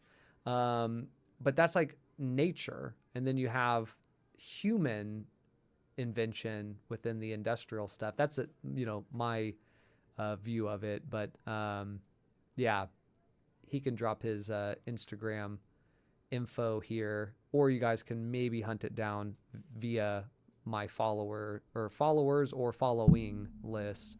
But some really cool stuff in there. The camera companies are now looking into embedding coding into the RAW that can indicate when it has been manipulated. I think that is great. I think that similar to how food has nutritional facts, nutritional info on the box, on the packaging, images, movies, content related to AI should include that as well. And I don't know what that would look like. I don't know if that's like there's a thing that says this includes X% of AI influence or what the deal is. The downside there is that there's so many software programs. Let's take Adobe Lightroom, where they're adding in a lot of AI components into features that already existed. And so you can't always know for sure, like, is AI affecting this or not? But I think at the very least, having some sort of percentage, or even being able to just say, like, straight up, this was made by AI, especially 100% generated images, that should be labeled. Because I just saw one where it was like a flooded Disney World because of the hurricane, and you have Goofy, like someone in a Goofy costume, carrying out a small child who's drenched in water and limp in their arms. They're being rescued by Goofy. And it's like, this is obviously fake. It's AI generated. But at the same time, it's like, there are people that believe that stuff. And to be fair, AI is getting better and better, where there are cases where it is, even to someone who is maybe more suspicious of images, can still be fooled by AI as it improves, and it improves very quickly. So yeah, I think having an nutritional facts, or at least info that this was made with AI, would be critical. I mean, there's times where my own work probably has some level of AI. I mean, I know on one hand, I did the video where I did Adobe Super Resolution, that's what it's called, and it takes your image, 8 megapixel image, it turns it into a 32 megapixel image, and it does so very convincingly. I could not tell that it was done by AI, and when I printed the original picture and I printed the AI version of the picture, neither myself nor anyone who worked at the photo lab could tell which one was which. So it was pretty convincing. Now, that is not necessarily AI generating something from scratch, but if you're taking an 8 megapixel, turn it into 32 megapixels, only 1/4 of the megapixels of that image are from my camera. The rest are spun up by an AI. So, I mean, that's a time where I used AI. I also used AI to do the generative fill and add the lightning bolt in for a video. And then sometimes I actually found out that when you go and do certain eraser, or not erase, but like spot healing brush with the candy art, sometimes eyelashes fall onto the background, sometimes a little candy, sugar gets on the background. So you use like a little spot healing brush to get rid of stuff. And some of those spot healing tools have AI in them. So it's like, well, if you're not looking for any AI, you're also not being told what has AI in the tool. And then you might show your picture to someone and say, yeah, there's no AI in this, but you didn't realize the spot healing brush had AI in it. So it's like, more info about what is and what is not AI should absolutely be included. Hopefully we'll get some regulation surrounding that. But that is one of those things where it's like, the technology deploys so quickly, people immediately jump and start trying to use it, and the regulation kind of has to catch up. Society has to catch up. But I do like that camera companies are now potentially embedding code into a raw file, ideally to, I'm assuming, to be able to tell if the photo is AI or not. Catch-22 works well as a film, and do androids dream of Electric Sheep and Slaughterhouse-5? I'm flattered by you giving out my IG. Bye. Okay, well, I guess he's fine with giving out the Instagram. But I gotta still look it up because that's like phone numbers. I don't know any Instagram handles. So let's see. I will take this as a moment to say, if you guys don't mind, give this stream a thumbs up. Definitely helps us out. I say us. I guess mainly it's myself who's being helped here, but yeah, I really appreciate it, and thank you if you do that, or if you share this stream with someone else who might be interested. That's also appreciated. And if you are watching this after the fact, jump in, participate. I'll go back and respond to every comment. If you have suggestions for topics and you're watching this live right now, throw them in. Let's talk.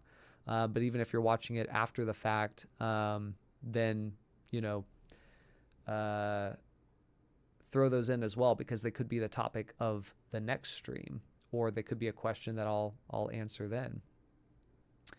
I think we are going to run into a lot of issues with rights of people's images being used, dead people, etc., or living lot of challenges.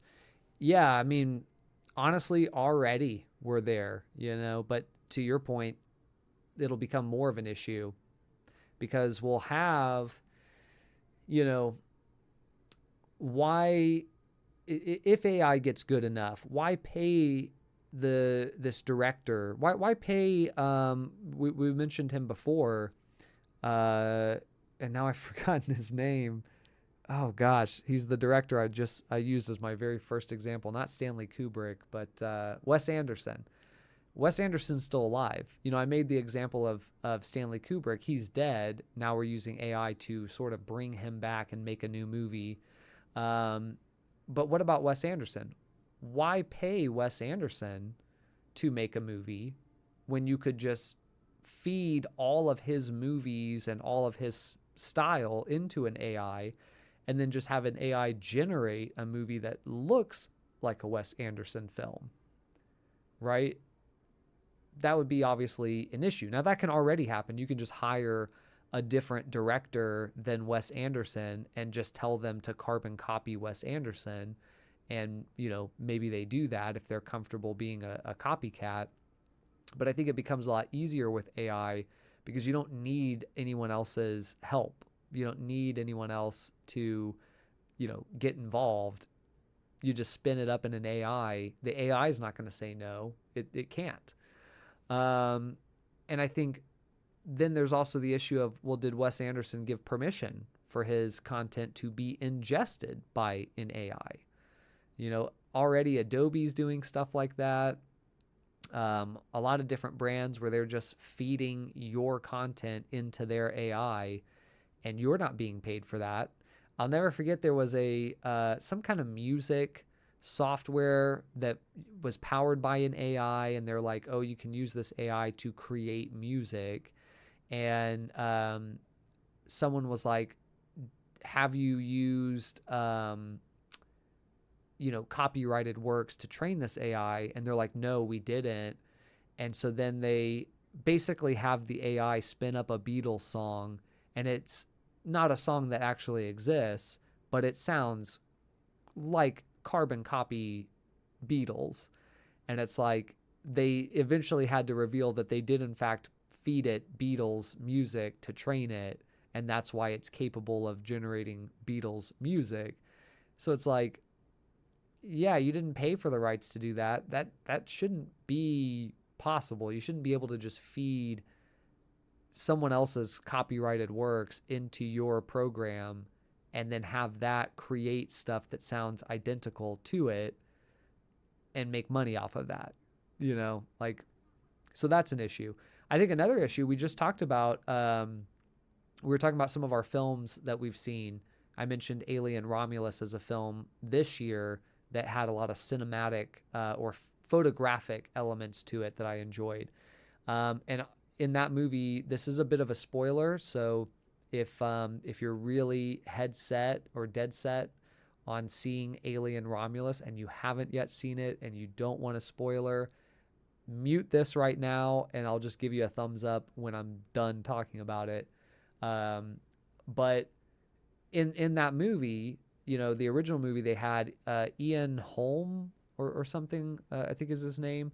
And he was like the android. It's revealed at the end of the movie that he's an android or whatever. And his character doesn't make a return. It's a different android, but it's part of the same model. And so it's the same actor playing it, but it's a different character technically. The problem is he's dead.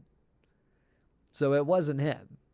It was a deep fake, and they used AI to help facilitate that. And a big part of why it got such a big outcry is because it wasn't even a very good deep fake. So this movie that had so much practical effects and so much emphasis on like physically building the sets and doing everything like that, and then they have this terrible deep fake that doesn't even look convincing. So that was a problem. But he couldn't consent to be in this film. It was someone who owns his estate, which I think in this case was maybe his wife who's still alive. But what if she was dead too, and it's his son, or the estate gets bought out by a company, right? Because that kind of happens sometimes.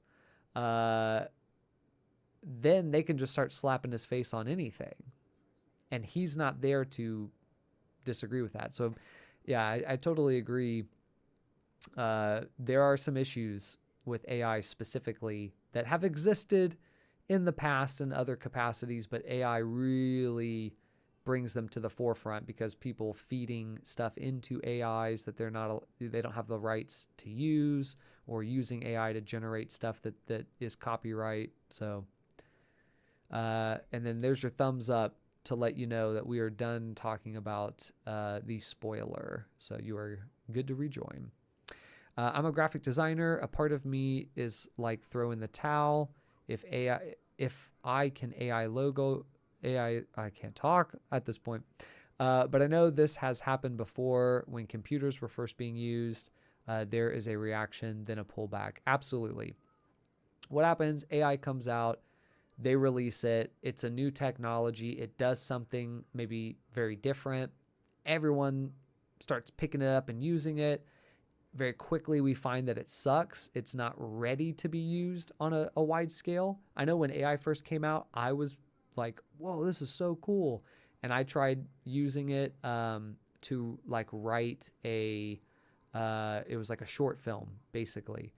And it sucked. Like, it was generating stuff and giving me good ideas, but it just wasn't ready yet. And I would be like, yeah, I love this idea, but I don't love this idea. Let's change this part, but keep this part. And the AI would be like, got it. I'll do that. And it would change the part that I told it to change, but then also slightly change the part that I told it to keep. And I'm like, no. Keep that part. That was good. Just only change the other part. And it'd be like, oh, my bad. I'll fix it. And then it would change it again. You're like, no, what are you doing? Small example, but yeah, it's not ready. And so it gets thrown out there. Especially, we've seen like so many companies just like grab AI, pull onto them really fast, start saying, oh, we're going to start using AI a whole bunch. And then the AI sucks and they have to be like, oops, okay, we got to backstep a little bit. We got to pull back a little bit. And yeah, so there will be a pullback. At the same time, there will be a reaction from governments around the world to start to regulate AI. And so that will improve, just the same as things with computers did. You know, there's the same situation with computers as well. So yeah. Now, I will say we're on the second run of this movie. And since nobody has guessed it, I'll reveal it. It is the 1990s remake of the movie Night of the Living Dead. So this is Night of the Living Dead 1990. The original is Night of the Living Dead like 1960 something. But this is a solid movie. So if you haven't seen it and you're looking for a movie to watch in our spooky Halloween season, this is one that I would highly recommend, especially if you do like zombie films, then you'll love this. This also has, what's his face? He played Candyman, and he had a number of other roles, and I know his name, but I just forgot it. Let's see. Tom Savini, who's a huge, what do you call him? Like director, but also does a lot of practical gore effects. He's like one of the big gore guys in Hollywood back in his day. He directed it. I think it's his only directed movie, or was his first one. But it had Tony Todd. That's who I was trying to think of. Tony Todd is in this movie, and he does a great job. I will say this movie, there is a lot of screaming. The characters are yelling. And the reason is because, you know, zombies have come back. And so they're all in a state of shock. And they're all, like, in conflict with one another. So just screaming the whole movie. That can turn some people off. They are also trying to board up a house. And so they are just, like, hammering for... for like half the movie. Basically half the movie is people hammering really loudly and screaming at one another. And then, you know, and then it ends. So not everyone's going to like that, but to me, it's like, it feels very realistic. Like this would be a tense situation like this. So, to me, it just heightens it, but yeah. Okay. Favorite movie though of 2024. I think I'm going to go, we didn't really look at this list too much, but it's because this list is so long. I think I'm going to go, not my favorite movie of 2024, but just from a photography standpoint, I think I'm going to go with Cuckoo. So let me pull up Cuckoo so you guys can see. Lisa Frankenstein, Love Lies Bleeding, Alien, Romulus. These would all be runners up. Challengers, maybe even, although I liked Challengers. I don't know if actually that I would say it was a photographer's movie. But let's see. We must be right on it. Where is it? We're in June. I think it was actually July that it came out. Maxine, though. Did y'all see Maxine? That one actually had some pretty cool cinematic moments in it. The ending wasn't as good. Did I pass it? Because this is September now, I think. Cuckoo. Oh, it was in September. Okay, I was right. It was just like a few weeks ago. So Cuckoo horror film really, really reminded me of the movie It Follows, if you guys ever watched that. And it had some folks in it, as movies do. Let's see. Cuckoo. Helps if you can spell. No, well, that makes sense. Cuckoo movie. I wonder if I could just put in like Cuckoo movie stills. But it takes place in like the Swedish Alps. And it's got to be like the 1970s or 1980s. This is a good example of the kind of color palette. Gosh, I keep opening the links and then... What?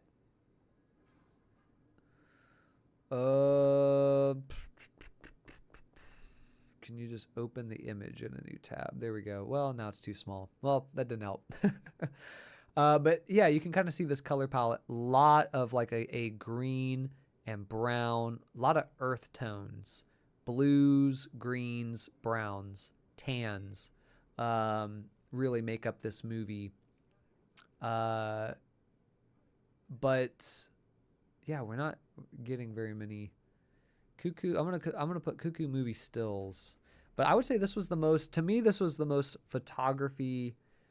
I guess there's another movie called Cuckoo that is not this one. So maybe Cuckoo. Okay, that's a bit better.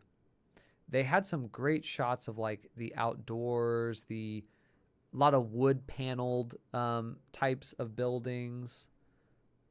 And we're still not getting, just the internet's so great, man. The internet is so good. So how do you find good photos to show? Maybe we can get some stills here. This is great. Like, this was the kind of stuff that yeah, so definitely was like 1970s based on this TV, maybe 1980s, probably late 70s, early 80s. You know, you've got the green carpet, the pink, green and pink, very classic 70s, 80s vibes replicated in the walls. Yeah, 70s vibe. Yep. And then this is another good stark change, but really it's the same color palette. It's just much more heavy on green, but he kind of has that pinkish color that we saw here, less green, you know, more pink, now more green, less pink. But there was a lot of stuff like that where there would be a lot of like earth tones and blues, browns. Was this guy? Yeah, this guy was. For a second, I thought this was like a crew member. It's like they just had a crew member that got injured. I guess that's it. I wish there had been one in here of like the lodge that she's working at, because the lodge is really, really cinematic to me in the way that it's put together. So I guess for me, that would be the movie that's kind of like, of 2024 that I've seen so far, probably the most photographic type movie, very stylized. Most people seem to not like it. I enjoyed it. Alien Romulus, Love Lies Bleeding. I don't know if you guys saw Love Lies Bleeding. That was probably Feb or March. I don't know why I'm looking on this list. We could just go here. Also I believe a 70s or 80s. Because we are in the time period where movies, if they're not like a big, superhero franchise, Marvel type movie, or a really pronounced IP, then if they're an indie film, they're set in the 80s. Like that's where movies at, or that's where movies are at right now. And I am here for it. I love the 80s. So this movie was great for me. But let's see. Yeah, again, this had much more variety in it, but a lot of browns, if I remember right. And then like really poppy, vibrant colors. You know, classic workout colors.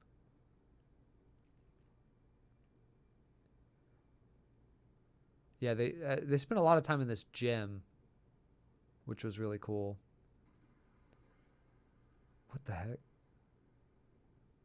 They're like, we need two shots in here. One's just a little closer. I like when the color of the lights casts the color rather than having a white balanced corrected. Yeah, that's something that I think I did a short film last year, and I think because of the gallery and the photo book and some other things, I wrote another short film, and I partnered up with my brother to do this one. And a big part of this one was that it would be shot on a VHS style camera whether it was actually VHS or maybe like mini DV or VHS-C, but it would be physically shot on tape, I guess is the point. And so we wrote a short film, really more of a microfilm based on that. But I wanted to do more with intentional color and lighting than I did even in the other short film. And it's a lot harder to do. You have to really map that stuff out ahead of time. I don't have that skill yet. That's where I guess it takes practicing a bit to be able to do that. But hopefully we'll be able to shoot it this year or early next year, but we'll see. I shot my first Super 8 cartridge. That's right. Funny enough, you were telling me about shooting Super 8, and my brother also, he shoots a ton of stuff on tape, and he just got a Super 8 camera to start shooting on. Have another cartridge of Tri-X, but holding off until I have a project. Yeah. Yeah, I feel like that is something about Super 8 that is also relevant in a lot of like medium format film, but much more in Super 8 is like you get Super 8, but because of the cost and just the time it takes to shoot and send it off and get it developed and get that back, and it's like and certainly the cost portion of it, it makes it feel like you have to do something even more meaningful with it, because you don't want to waste it. You don't want to waste the money or the time. And I get that. Like with medium format film, when the price started shooting through the roof, it's like I started to feel a lot more pressure to really make sure that whatever I shot was really good, so I wasn't wasting film. And what ended up happening, this is not me projecting this onto you, this is only my experience, is that I ended up just shooting less film. And really only shooting it on very specific occasions versus just throwing it in the camera and going and doing a photo walk like I would have done at one point. That kind of got replaced with the Pentax 645D because it was medium format but digital. Now that prices have kind of gone down a little bit, I mean, they haven't gone down a ton, but they have eased a bit. I've pulled out and shot film a couple more times than I maybe normally would have. But yeah, that's always that balance of like, I want to shoot film, I want to use it for something special, but I also don't want to stress myself out and like force myself to use it on some big grand thing. Always a challenge. I'm about 90% digital, 10% film and motion film. Honestly, these days I'm probably the same. There was a time period where I was probably closer to 50-50. But at this point, it's pretty much... The only thing that I've really consistently shot on film is my Carnival long exposure series. But I didn't really shoot too much in this last year, because actually January, or I think it was actually December or November of 2023, I was headed to go shoot a carnival that was at a festival like 2 towns, 3 towns, no, probably about 4 towns. It's like an hour away from Austin. And I wrecked my car. I wrecked into the back of somebody in stop and go traffic, and my car was basically totaled. So I don't know if I have shot a carnival since then. There was a carnival I tried to go shoot this year. I saw it as I was driving, because that's the only time I ever find out about them, is I'm driving and I see one. I think that's how like 99% of people find a carnival, which is unfortunate, because if they're in town, I wish there was a better way to know about it than to just drive around all the time and see if there's a carnival, or beg my friends to tell me when there's a carnival. But there was a carnival. I saw it driving. The next day I went to go shoot it, and it was gone. And I literally got there as the caravan of equipment was rolling out of the parking lot. So I guess I probably should have just followed them to wherever they were going next. But But I think outside of that, there was probably only one carnival that I shot this year, and I did it on the Pentax 645D. So there's a video uh, of that experience on the channel. But yeah, there just hasn't been enough to really shoot it. So it's like, I guess I didn't even shoot any carnival on film this year, since that one carnival I found out about, I shot digitally. Tisk tisk. When is the carnival and candy books coming out? So yeah, the carnival, as far as a series, there's some good images there. And there's definitely something there. Like, there will be a carnival book at some point for sure. I think maybe I would maybe try to, like, I don't know, travel to one or two well-known carnivals to include in the book. But even as it stands now, while there are some really good images, there's just not really enough, I don't think, to do a book. Like, maybe to do a zine, something like really small and short. And I guess we'll see like how this candy book comes out. If it looks good, like if I did a good job putting it together, maybe I'll do like a very limited zine of the carnival stuff, just as like a proof of concept. But otherwise, the biggest thing holding the carnival stuff back is just, I never know when carnivals are coming. They don't seem to come very often. And when they do, a lot of times they just bring the exact same rides. And then most of the time I miss them when they come. So it's like very difficult to produce content for the carnival series. The motivation is there. The will is there. But the ability to go and do it feels impossible. Which I know is not necessarily the case. At one point I had been doing a good job of emailing carnivals and trying to like get them to add me onto a list or something, or to let me know when they're coming to town. And 90% of those carnivals did not even bother to email me back. And the one or two that did email me back, basically were like, yeah, we don't really know when we're coming, and you'll just have to catch us. And it's like, okay, well, great. Can't wait. I've been fascinated by concession stand drive-in films, the way they shoot the food. Concession stand drive-in films? That confused me a little bit. Fascinated by the concession stand drive-in film. Like, I guess a movie that has a concession stand drive-in, or a drive-in concession stand in the movie. I will say there's a drive-in theater that is actually in that same town that I wrecked my car trying to go to. So that might be an omen. But there is a drive-in there that I've been honestly wanting to go to for years. We have a micro drive-in that is here in Austin.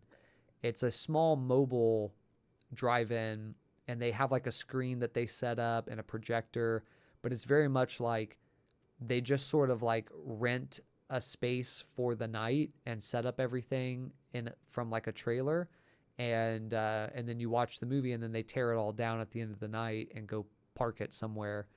So it is a drive-in, but it's not like a full, like real permanent drive-in, but that does exist. I think it's called the Blue Starlight Drive-In, and it's in a town called New Braunfels, and I've been dying to go. It's been open for years. I think it's the length of how long it takes to drive down there that has me not wanting to, because I will drive an hour to get down there and then just sit in my same car to watch the movie and then drive an hour back. So it would be like, normal movies about an hour and a half, 2 hours long. So it's like 4 hours of sitting in the car. Doesn't seem all that appealing. Although I should just like throw down a blanket in the back seat or something. So maybe I just need to actually do that. Maybe I will do that here in October or November. But yeah, I've been wanting to go so bad because yeah, it is a really cool atmosphere there, and they have a great color scheme and everything. It would be so fun to photograph it. The intermission films. Oh, okay. I see what you're saying. Like a promo for the food during the intermission to get you to go buy food from the concession stand. The neon signs too. Yeah, I think this drive-in has like a really cool sign that I think is neon. I'm not 100% sure. It might not be, but it is. It's got those vibes to it. Yeah. Let's see, where are we at? Oh, we're almost at 2 hours already. Wow. Let's see. So another thing that I wanted to touch on too is kind of along the lines of like mental health in photography, because I've done a couple videos, maybe like 2 or 3 that were kind of focused on mental health in photography. And they're not necessarily videos that get, tons of views. And that's not a problem for me because I don't really care. But I've had a few people who have, relayed to me how much those videos were helpful for them. So regardless of what views they get, I think it's still beneficial to kind of make those style of videos and talk about them, even though they're not necessarily flashy, because it's just me talking to a camera and I don't have pictures coming up on the screen and B-roll footage of stuff. And so it's probably from a algorithm standpoint or even just a content standpoint, it's probably not the most interesting to watch. And there probably are ways that it could be done to be much more, viewing pleasure. Maybe we'll get to that point. Maybe I'll figure out how to shoot some really good B-roll for that kind of thing. But in the meantime, I think I'll still continue to produce those, not on any particular cadence, because it really comes down to having the inspiration to do it, and talk about something passionately from the heart. And if you do that on like, oh, it's time for that monthly video, then it's not going to be passionate from the heart. So, but I did want to say, like, we will continue to talk about that stuff because it is really important, and pretty much any one of those videos can relate to more than just photography. So I'm always speaking about it from a photography standpoint, but these are all things that relate to any kind of creative endeavor that you go into, or even in relation to your personal life, your work life, So, yeah, I think that's big. I think for me, on those terms, this particular month, really the last few months have been very, very challenging, but this month has the challenge of being exceptionally busy in both work and personal life, because you have October, Halloween. Here in Austin, weather's starting to get better. So there's a lot more activities that are happening, or at least things that I will participate in, because I'm not going on a hike in the summer. That's just not me. But I will in the fall, in the winter, in the spring. So, you have a lot of Halloween parties coming up, a lot of get-togethers, and this is really the kicking off of the holiday season where it gets very busy. A lot of family gatherings, a lot of friend gatherings. You start having a lot of potlucks, friendsgivings. But then simultaneously to that, in my work life, I have a team where it's a team of 2. One person is starting tomorrow. So tomorrow will be their first day.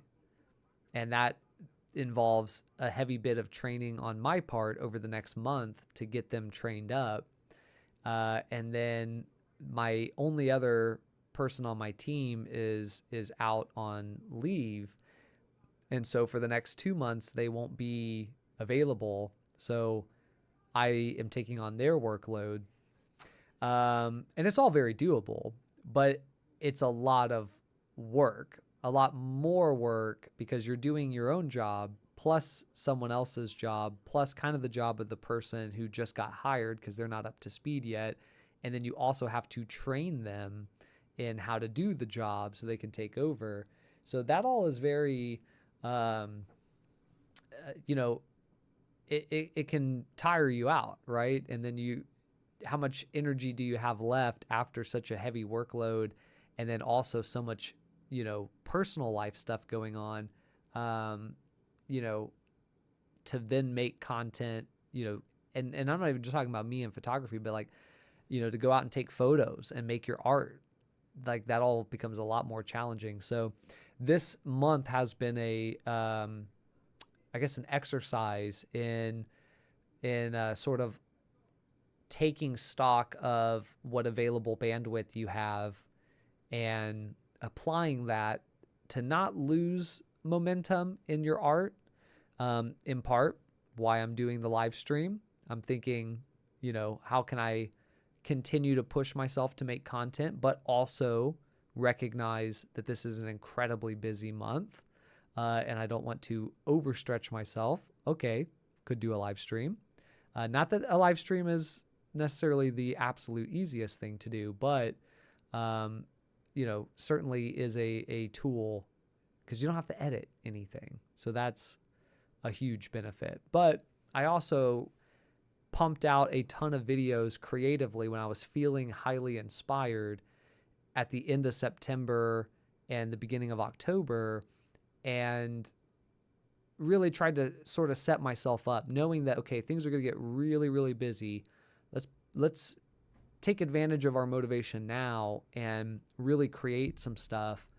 And then that way, if things get to be a bit too much, you kind of have a small backlog.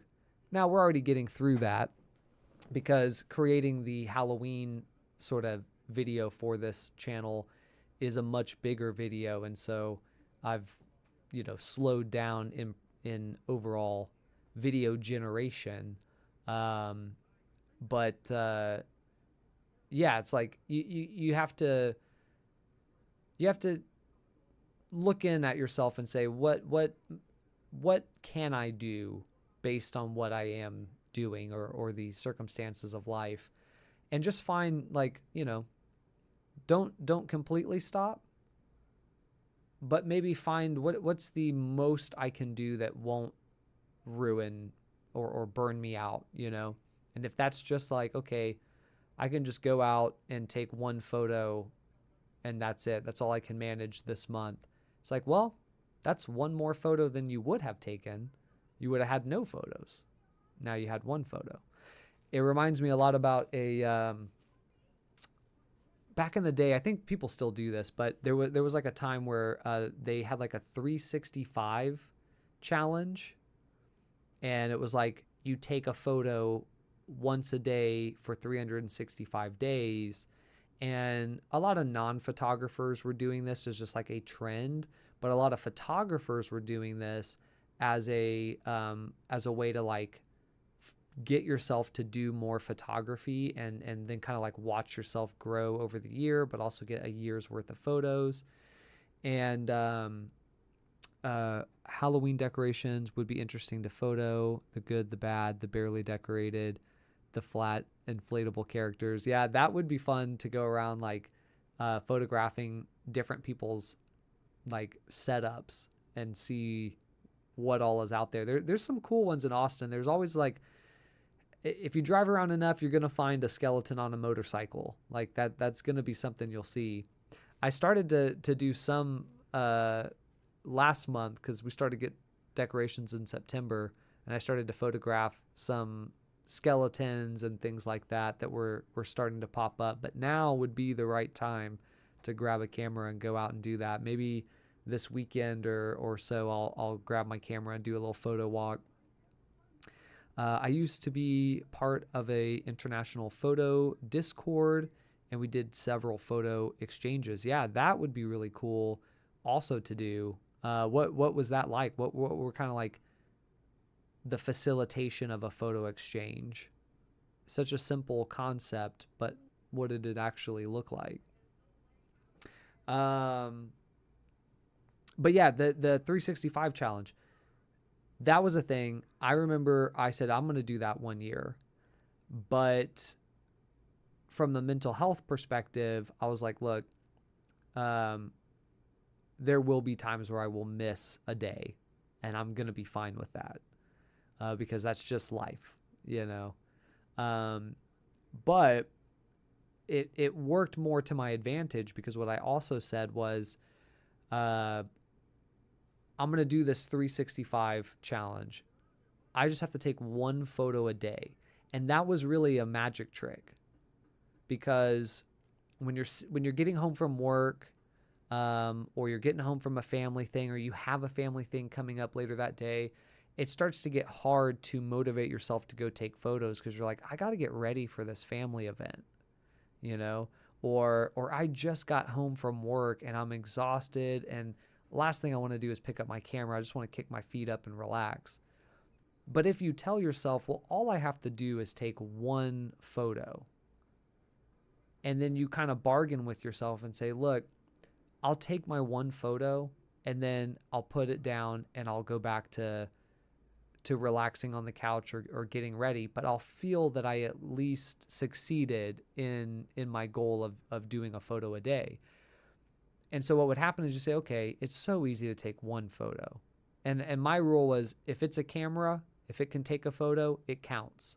So that could be your DSLR, that could be your instant film camera, but that could also be your phone. You know, it could be whatever you want to use. The only other rule I had was that I at least had to try. Could use any tool I want, and all I have to do is get one photo, but I do have to at least try on that photo. I can't just pull my phone out, snap a photo, and be like, oh, there, I did it. I got to think about what I'm going to shoot. It doesn't have to be great, but I got to think about it. What's the best way to shoot it? You know, how do I want to angle this? And then take the shot. And the trick there is that what happened is that, you know, I go take that one shot, but now I've gotten up off the couch or wherever I'm at. I've at least pulled my phone out and got the camera app opened, or more often I've gone and grabbed my camera, turned it on, pulled the lens cap off, you know, adjusted, dialed in all the settings, and I've now taken the photo. And it's so easy to take that second photo or that third photo and say, well, I haven't quite gotten it right. Let me try this other angle, blah, blah. Before you know it, you've snapped 10 photos. Your goal was to take one photo. You just took 10. And you overcame sort of that motivation issue. Now, that's temporary. You know, there's plenty of days where you're excited to take your camera out and you're snapping 50, 100, you know, whatever amount of photos. So you're getting lots and lots of photos. But on those days that you're struggling with motivation and you're telling yourself it's just one photo, but then you take that photo, sometimes that's it. You just took the one, but a lot of times you snap a second one or a third one, and before long you've taken like 10. And so now you're 10 photos further along in your growth as a photographer. And I feel like that's kind of the same principle in times like this, where it's like your time is limited. You take stock of what can I reasonably do, and you may find that you're able to do more than that. But you know, at the very least, you'll get this one thing done and not burn out, and that you will move further if you have more, sort of energy available. So that's sometimes easier said than done, especially if you're working as a photographer or a videographer for someone else. But I think it's critical to your long-term advantage that you not overstretch yourself and then burn out. I had to send my photos to someone in Indonesia. We had someone select names, and then that person gave out the address. Did not know who you have. You just print. Oh, you would print and send them. Interesting. Okay. I try to do 1 to 10 photos a day, even if the weather is bad. That might be separate from the send photos, or you're printing 1 to 10 photos a day and mailing them out. But I think what you mean is in terms of what I was saying about the 365 situation. So in your photo exchange, I thought you meant online.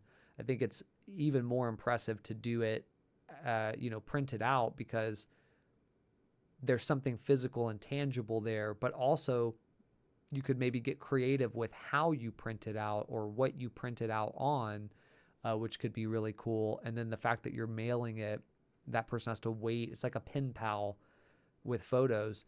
My question is, was there any sort of rule about what photos you could send, or like what the subject had to be? Were there different themes, or was it literally just, here's a person, you take pictures of literally anything, and then you send it to them? We did it physically. Last time I sent someone a film camera.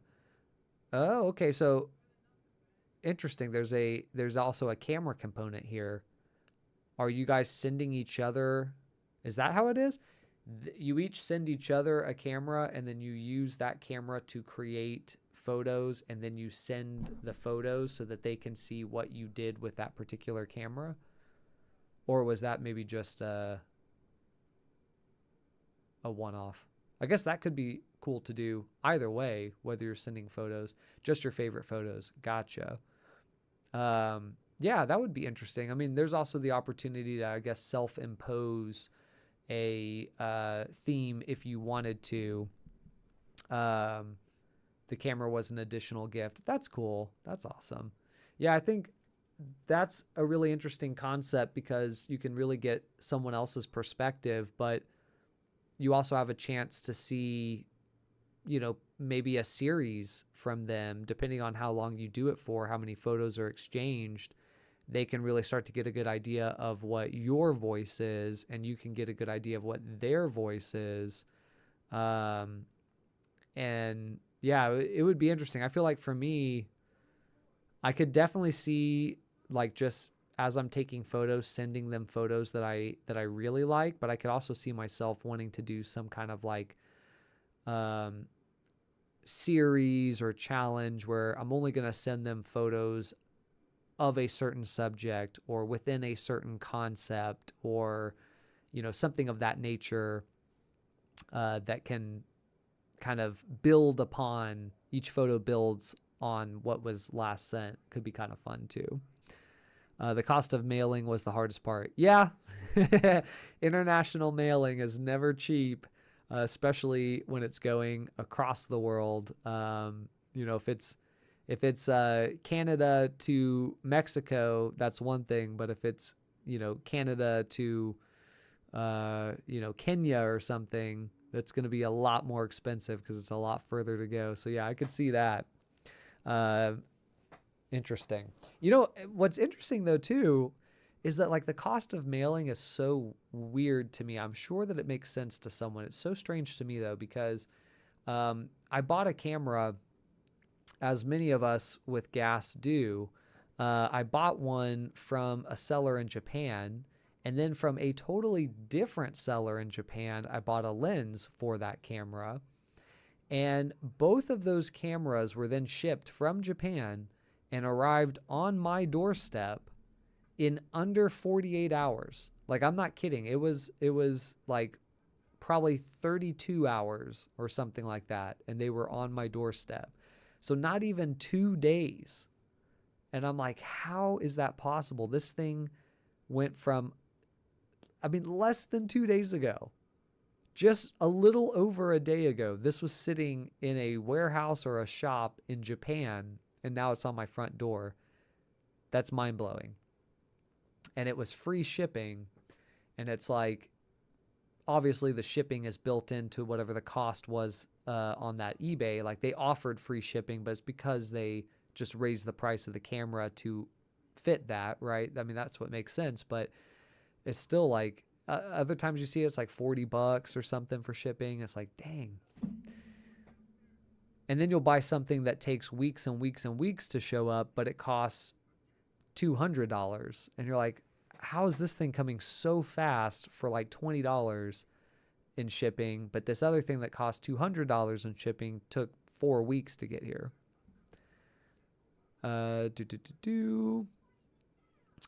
we had a video live stream when people opened up their packages. Oh, okay. So it sounds like this was a one-time thing, more or less. Like you sent 10 of your favorite photos and then they opened them. Less a pen pal scenario where you're sending photos back and forth. I actually did do, now that I think about it, I did do a photo exchange of sorts. It was called something specific. It was a little bit of like a trend that another photographer who worked at Precision Camera here in Austin messaged me about and was like, I forget what they called it, but the concept of it was being done in Google Drive, but you could do it in other platforms too. You could even just do it in a direct message with each other. And I think that's what it was called, or what she called it was like photo conversations. So it was like, normally you text people and you guys chat. And instead of texting words and chatting with words, you're chatting with photos, was I guess maybe the concept. But the idea was that she would upload a photo to Google Drive. That just happened to be, I guess, her choice of platform to use. So she would upload a photo and then she would say, okay, you upload a photo now in response to my photo, however you want to take that. So it could be maybe I upload a photo that has a similar color palette. Maybe I'm uploading a photo that has a similar type of subject. Maybe I'm uploading a photo that just has a similar feeling to the other photo. So it could even be like, maybe it's the angle. It's just the fact that it's like a 45-degree angle shot. So I'm going to upload one that has a totally different but very extreme type of angle to it. And so then she would then upload another video or another photo responding to my response to her photo, and then I would respond to her response to my response to her photo. And so it sort of evolves. The more photos that you do, you get further and further along, all of it kind of harking back to the original photo, but still sort of distinct in its own way. And that was really fun. It was kind of short-lived, but it was really fun. I think the conversation still exists somewhere. But she was telling me like, oh, there's people who've been doing this for years. And so it was really interesting. I think she actually ended it, but then got me to start doing it with someone else. And then it just sort of fell off. But oh my God, that's what we did too. It was no words, only photos. Each person would set the theme or color or subject. Yeah. So I think that's really fun. I think it gives you an opportunity, or at least it gave me an opportunity to think about the photos maybe even a little more than I had when I originally took the photo, and to do the same for someone else. I wouldn't say dissect their photo, but to really look at it and really think about it and really absorb it and sort of, ask myself, what are they saying with this photo? What are some elements here? Where's the camera at in relation to the subject? What are the colors in this photo? What's the exposure like? Is it underexposed? Is it overexposed? What's the situation? Does it have people? Is it architecture? Have they flipped the coin on anything? As an example, it's architecture. It's a skyscraper, but the photo is at an angle, so the skyscraper's sideways or something like that. Okay, there's something here beyond just the fact that it's a skyscraper photo. It's also got this other element. So what are all the pieces of this photograph? And then you look at your own work and you say, okay, what do I have here that I could respond with? What was it that I picked out from that photo?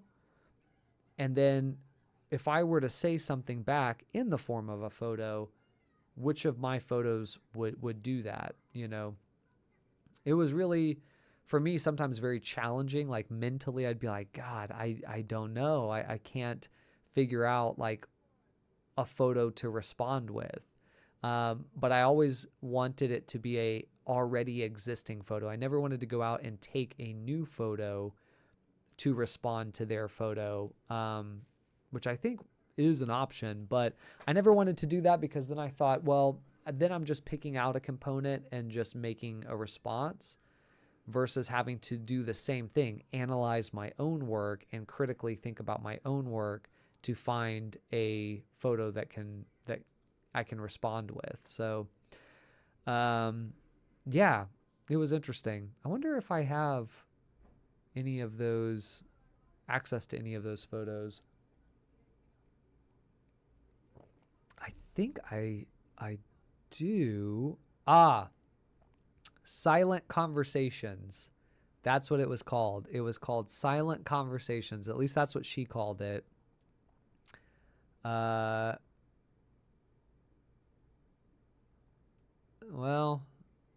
I only see my photos in here, so she may have gone in and deleted her photos, or whoever I was having that silent conversation with. There's more than one photo here, or more than one thing.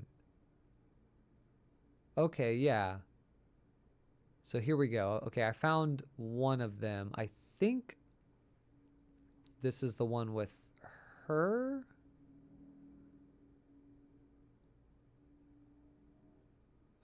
Yeah, it is. Okay, I'm going to pull this up. Okay, so this was Silent Conversations.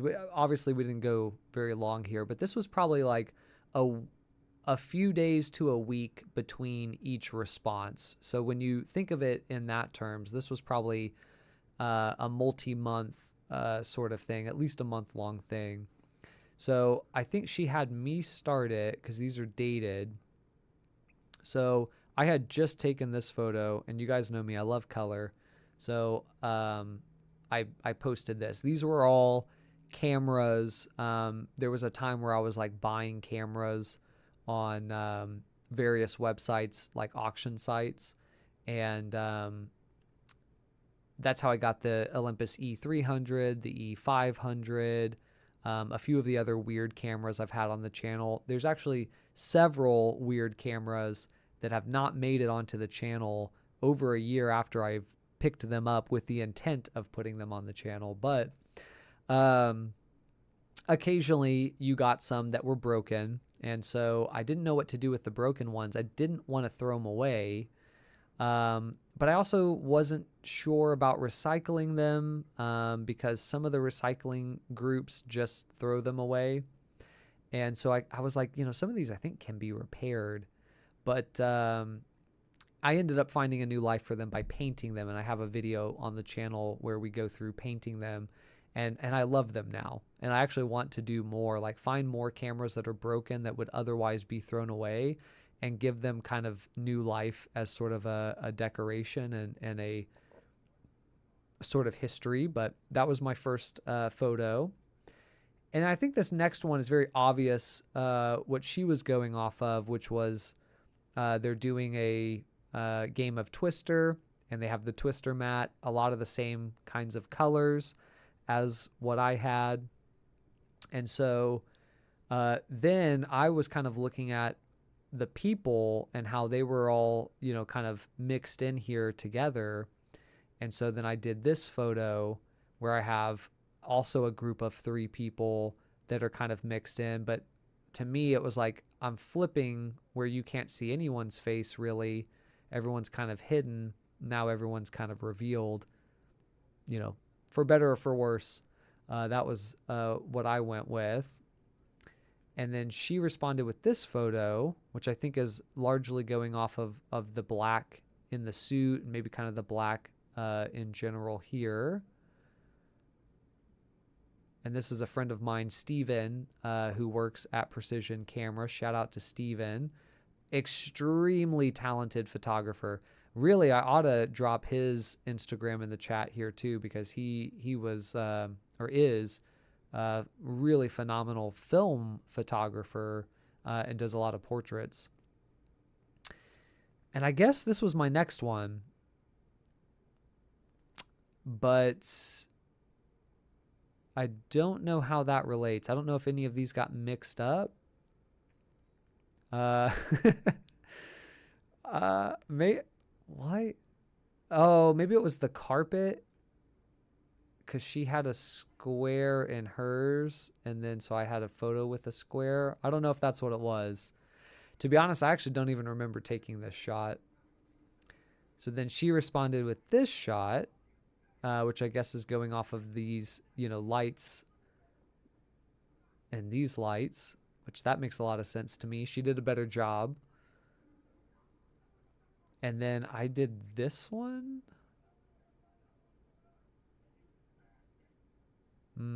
I think maybe what I was going off of was this photo is very black and then very kind of like orange, kind of yellow and orange.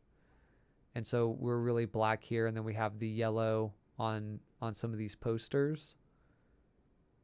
I feel like I wasn't as good at this. I started better. The first couple ones I did, I think were better. These last two that I posted were not that good. So then she posted this. I think she killed it on this one, honestly, because, you have all these seats and one person, and then you still have the one person, but now you have the people. So it's like very similar kind of concept. And then I responded with this, which I think kind of still works, because he's reaching out his hand. And so then he's reaching out his hand. So similar kind of pose. And then also the removal of the people, and, where there was many, there is one. And then she did this one, which I took as kind of like visit our planet. Like, this person is an alien welcoming you to his planet. And so that's at least what I got out of it.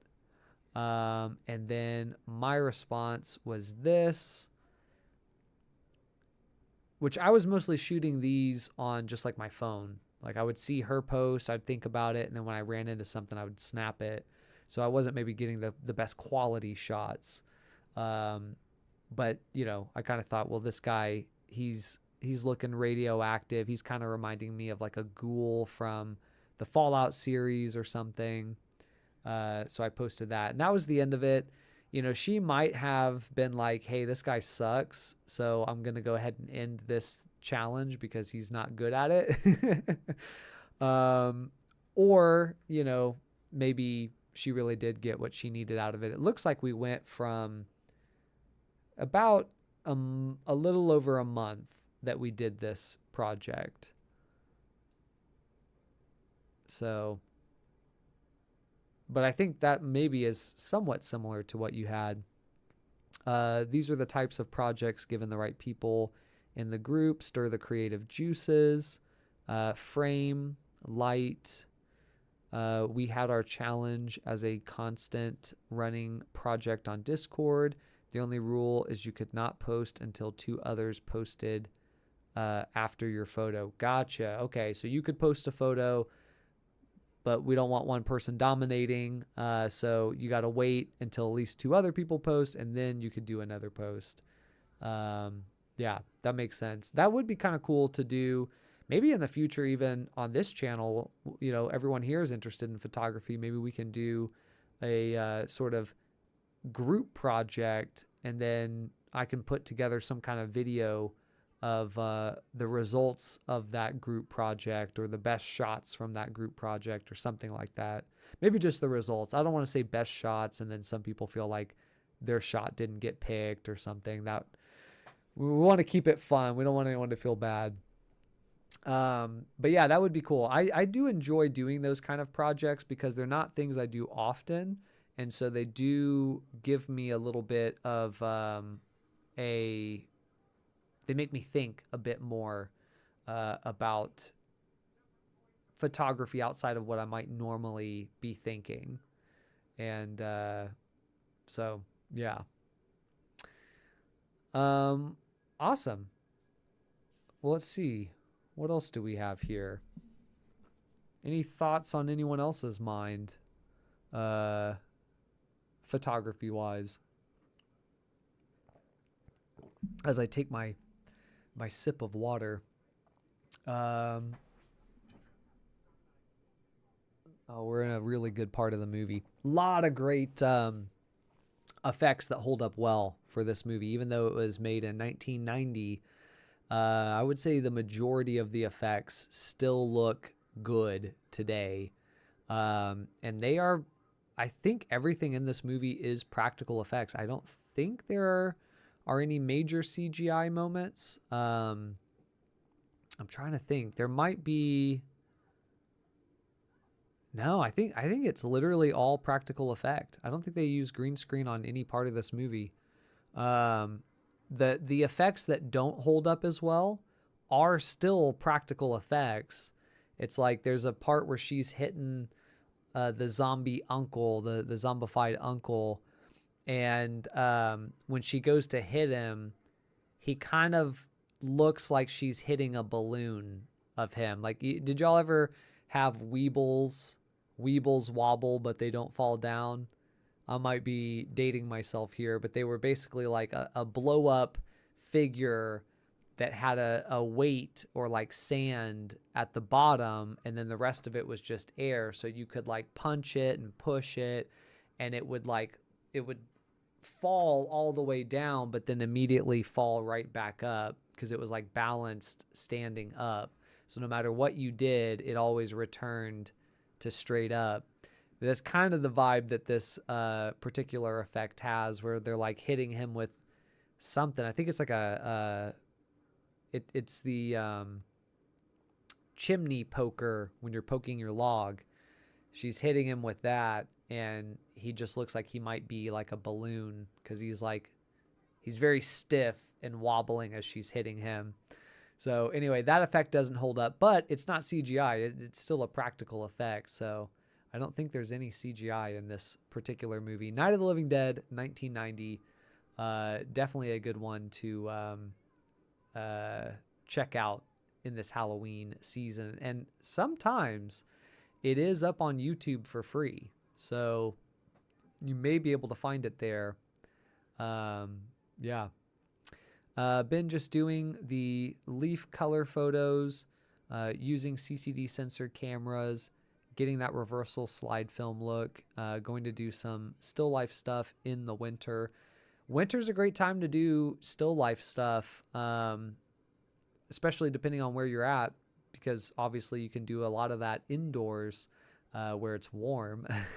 Same as in the summer. That's when I do the most still life stuff here, is in the summertime, because it is so absolutely hot outside that it's like, well, I can't do anything outside. I might as well just do some still lives inside. So yeah, that definitely will be nice. Obviously, doing some leaf color photos right now while the weather's still good, or maybe even improving, and maybe even changing color leaves. Snow photos are good, but I need heat. Yeah, not too much snow where I'm at, although there have been a couple recent snowstorms that have been very atypical for this region, which then, it's like, I gotta go out. We don't have snow here often. I gotta go get some shots while we do have snow. But yeah, I can believe that.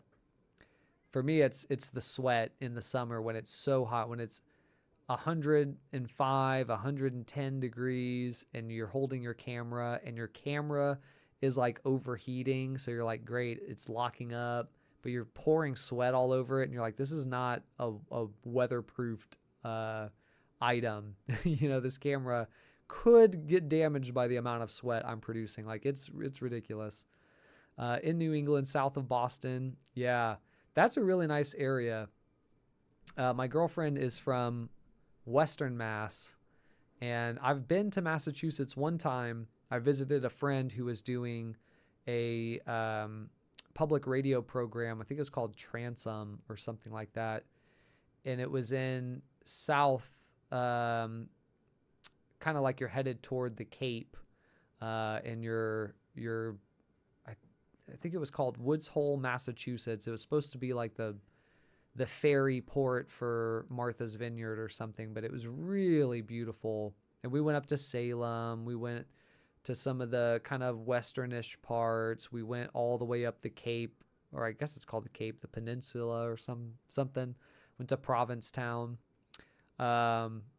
Very beautiful place. Got a lot of good spooky vibes to it. There's mist or fog that rolls in that was a lot more. We don't get a lot of fog. And when we do get fog, it's not very thick. And up there, it was a lot thicker. And then you had like beaches that were sometimes sandy, but some of them were kind of rocky. And there was a few like kind of overcast days where I was like, man, this feels like a horror film. Like this feels like if I wanted to shoot a horror film, Massachusetts would be a good state, be one of the good states. Maybe Maine could also be a good one, but those New England states have some pretty spooky vibes to them. Expensive. Yeah. Austin is also pretty expensive, but I don't know in relation to New England, whether it's more or less expensive. Going to the Cape to a timeshare for a few days at the end of October, bringing way too many camera. Yeah. When I went to Montana, when I went to, go up and be in Montana and then do Yellowstone for one day, which was not enough. I did only bring the Canon. I might have brought in one other thing. I definitely brought, always have this Fujifilm Fine Pix camera with me. I maybe also brought this, but I don't think I did. I definitely didn't shoot with it at all. I pretty much just shot with the Canon, but that was atypical for me. Usually I'm lugging around 3-4 cameras. I'll have something like the Canon R7, but then I'll have the Olympus E500. I'll have this Fujifilm camera. I'll bring this Instax camera, and then I'll bring some other like film camera or something. When I have a lot of days somewhere and I know I'll be able to use multiple cameras, then I'll do that. But the shorter the trip, the less gear I try to bring. Try oftentimes being the main word there. But that's really exciting. Is it going to be up in Provincetown or somewhere near there? Because I don't remember too much from Provincetown, or it might have been Providencetown, so I might be saying it wrong. But I do remember thinking like, man, I could spend a whole day here just taking pictures. Like there seems like a lot of stuff to photograph. I'm bringing a DSLR, point and shoot, and a few CCD digicams. Nice. Dennisport, middle of the Cape. Okay, cool.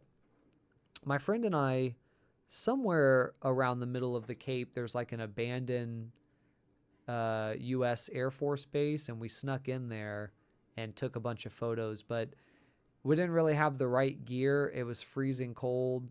I forgot to bring a flashlight, so anytime we went into one of the military buildings, it was pitch black, and the only thing we had to use as a light source was our phones, but they were dying for whatever reason. And then I had a flash. So as we walked around the inside of these abandoned military facilities, I would fire my flash and we would get a idea of what the room looked like, and then in pitch black kind of navigate through the room until we felt like we didn't know where we were going again, and then take another flash. So stupid. At one point, I realized after we were deeper in one of these places, I was like, if this flash runs out of juice, if this camera dies, our phones, the rooms were pretty large, so our phones with the flashlight on were basically useless anyway, but they were also dying. So it's like, if the light runs out, we could like kind of get trapped in here, or at the very least be in here a lot longer than we want to be. So that was a little bit of a thrill and a scare at the same time, just using a flash. Because also, like, when you're in a pitch black abandoned place, you don't know if there's people in there. But also, in that pitch black environment, in a place that is abandoned, you do start to think about a number of things, you know, and sometimes some thoughts about creepy monsters or whatever. No matter how much of an adult you are, they kind of start creeping in there a little bit. And as you're firing that flash and getting that quick burst, you're like, you just feel like one of those times you shoot that flash, you're going to see something in the shot, and your mind starts to play tricks on you. You're like, do I see a shadow? Is there going to be a person here? You know, so it could be a bit thrilling in that regard. But unfortunately, all of our efforts inside of those military bases, or that military base specifically, there really wasn't much in there. So all of that effort, and we didn't find too much. The outside of the buildings and the, you know, former Air Force infrastructure was far more interesting than the actual inside of a lot of those places. Yeah, I did a band shoot in an empty Army munitions depot. The place was part of a park, so we could access it with really no problems. That's nice. This place, the Air Force base, was not publicly open. And it was definitely, it was clear that the military, or at least that the county or the city, had made an effort to really try to lock the place down, because there was graffiti in a few of the buildings. So it was like people had been going there, so they had put up a lot more fencing, and there was like a security guard at the front of the complex. And somehow we snuck past the security guard with our vehicle and parked it like kind of almost in the military base, but not quite, because there was a big fence around it. And I just told my friend, I was like, look, a place this big, even though they have barbed wire and brand new fencing, a place this size, there is a way in. There's going to be some part of the fence that's broken, or there's going to be a storm drain that you can kind of crawl through and get to the other side, or a tree might have fallen down on the fence and you can walk over the top of the tree and get in. Like, there's always a way in. The bigger the place, the harder it is to seal it up. And so we just walked around the woods mostly, and eventually found a part where the fence was damaged and were able to just slip right on in. And then we were so far from the main gate, you know, we just explored so much of the facility, and it was really, really cool. And then there was also a time there was an old Motorola factory that is not really there anymore. But there was a Motorola factory that a friend showed me, and a few friends of mine went with me a couple times. I made probably 5 to 10 trips out there, probably closer to 5. But in all of the trips that I went out there, I never saw even 50% of the Motorola factory, because it was 8 different buildings that were each at least 4 stories tall, and massive buildings. And they had underground tunnels, like 2 levels of underground tunnels and rooms and offices that connected all of the buildings. So you're really looking at about 6 floors across 8 different buildings, spread very far out and very large.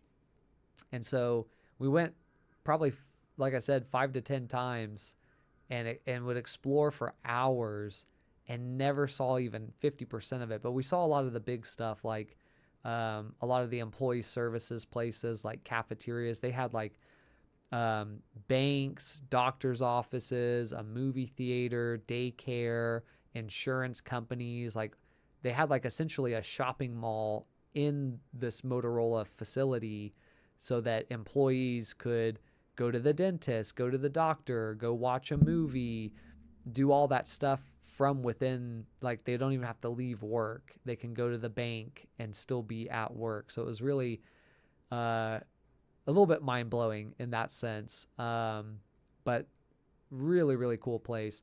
They tried to lock it down. The first 2 times I went, it was wide open. All the doors were like rusted open. There's about 1 million doors into this massive place. They're all rusted open. Nothing was locked. So you could just walk up to any door. If it wasn't already open, you just open it, walk right in. And then over time, they started implementing more measures to try to lock it down. I remember the last time I went, they had signs up everywhere saying that the grounds were monitored by high resolution digital cameras and GPS tracking or something like that. And it was like, you're pretty much just lying. Maybe you are, you do have these cameras, but this is just like a scare tactic. But they had like locked all the doors, and like the ones that were rusted open, they got them closed and locked up and boarded up. And I just remember telling my friend in that case too, like, this place is too big. There's no way they were able to secure every door and every window into this place. There's a way in. And we spent a bunch of time looking, and we finally found like some random door that was like rusted open, and it had dirt about a quarter of a way up the door, like where rain had poured dirt in, and then that dirt had dried. And so like the door was sort of like frozen in the earth open. And so we just walked right into one of the tunnels and boom, had access to the full place.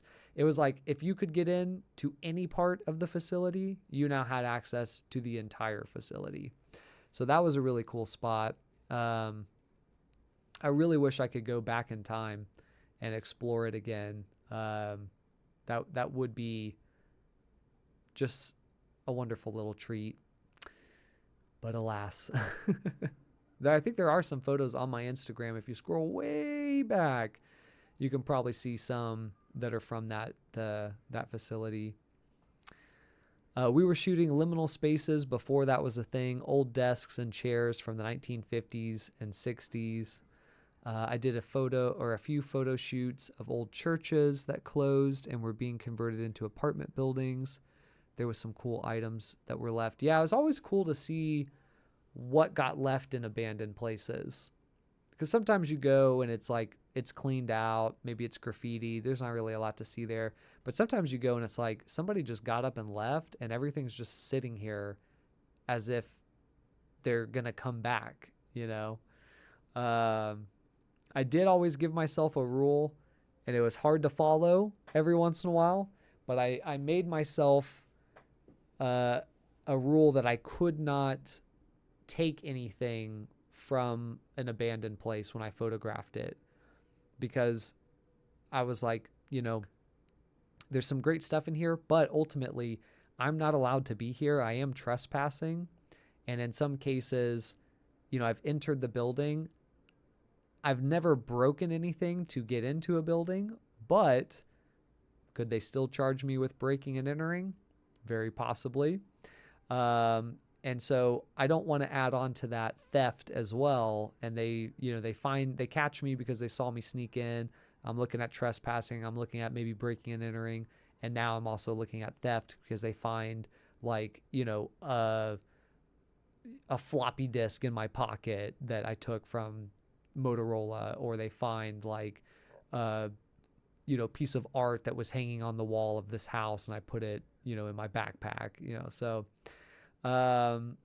yeah, as much as there was a few cases where I really wanted to snag something, I always made myself not do it, because I just thought if I get caught, I'd rather just get a trespassing charge than to also get some kind of theft charge added on there.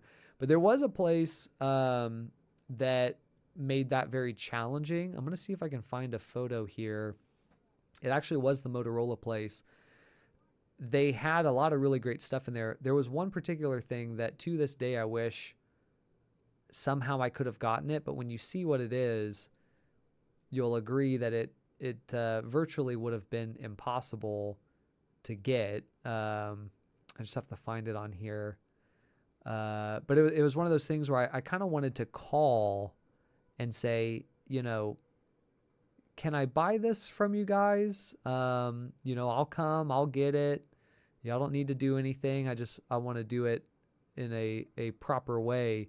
But to even be able to call them, because I did know who owned the facility, because another tech company bought the facility. So I was like, I know who to call. I might not know the right person to call, but I know what company to call.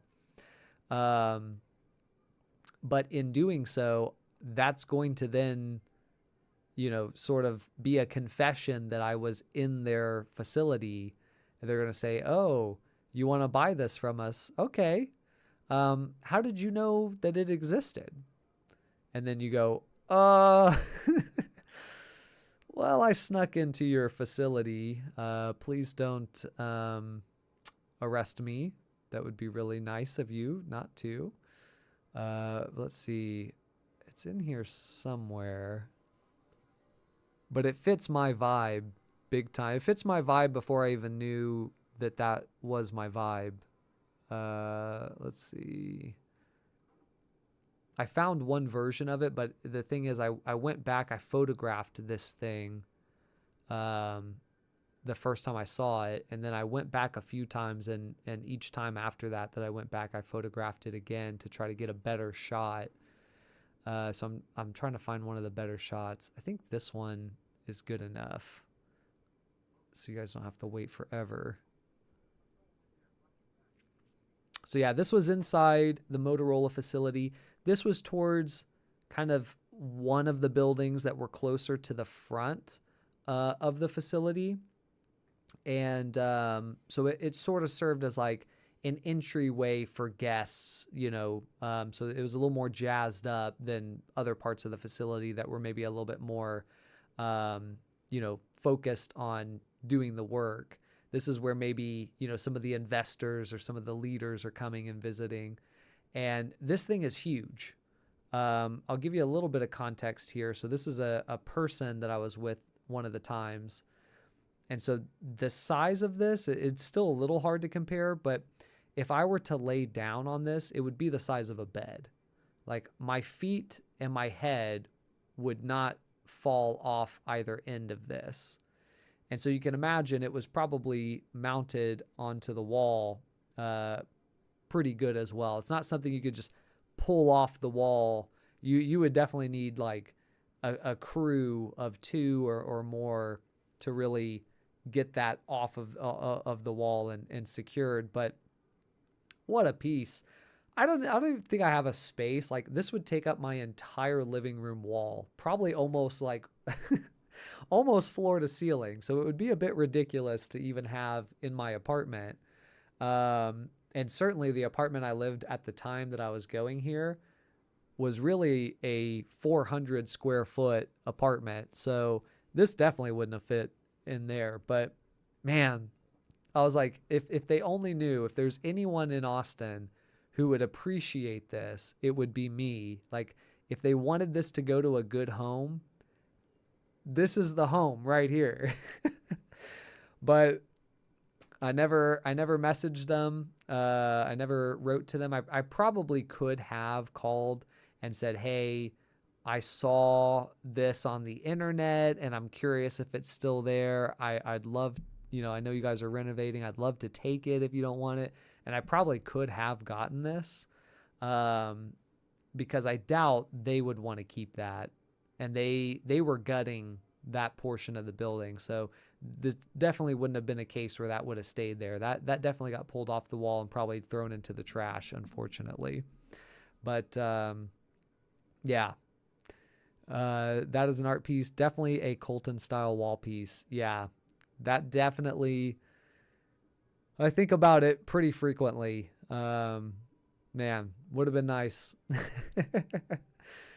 But yeah, that would have been very noticeable to see me trying to haul that out of a building with a crew of 2 or 3.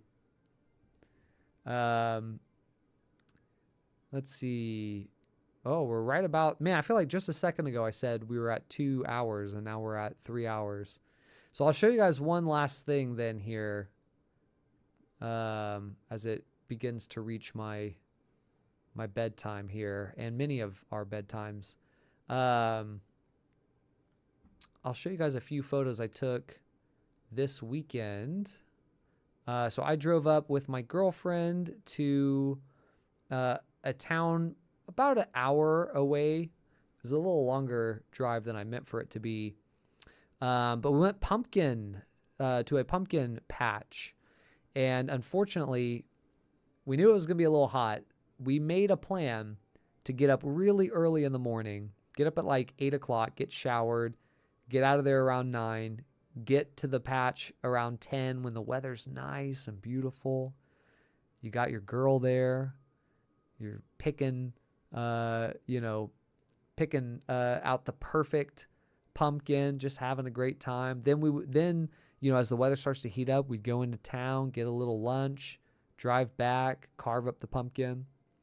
And unfortunately, we got up at 8 like we said we would, but we didn't get out of the house until like 11:30.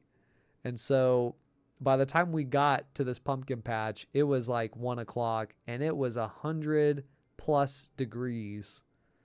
And oh my God, we survived. It was still a nice little trip, but it was hot. And that did kind of spoil the trip a little bit because of how hot it was. You'd think you'd be used to it living here in Texas, but yeah, I brought the Canon R7 with me to kind of just take some photos. And I was really impressed with the colors that I was getting out of it. So I had a few here that I wanted to kind of show from the pumpkin patch. Definitely with some of these shots, I was trying to emphasize the pumpkins and kind of exclude. A lot of times when I shoot, I try to get rid of people. I know a lot of photography, it's about capturing people in the moment. And a lot of times when I shoot, I try to frame up the shot so you don't see anyone in the shot. And so that is pretty much the case for a lot of these. Sweetberry Farm, Marble Falls, Texas. Marble Falls, Texas, y'all. But yeah, they had a lot of these rusted out trucks with Sweetberry Farms on them. They were situated around. They had a lot of activities. They had like a jumping house for kids, a couple different concessions. Yeah, concession stands. They had a stuff your own scarecrow. They had a goat riding, all kinds of stuff. So a lot of cool things to do. We did pumpkins and we did flower picking. But yeah, these pumpkins were looking great. And the resolution is pretty sharp off of this Canon, which is nice. And then that's me climbing into the truck, being goofy, doing your classic dad shot. Oh, I got caught getting into the truck. Woo.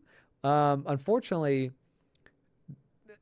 but my girlfriend took this, so she did a good job of trying to get that people-less shot. But, we got this little kid back here.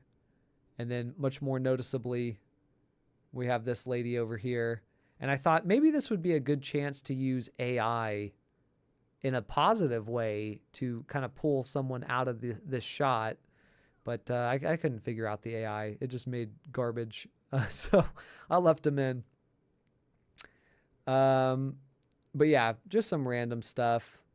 I liked this little pickup truck. A lot of hills and cliffs out in Marble Falls. And then another truck, they filled the engine with pumpkins, which I thought was funny.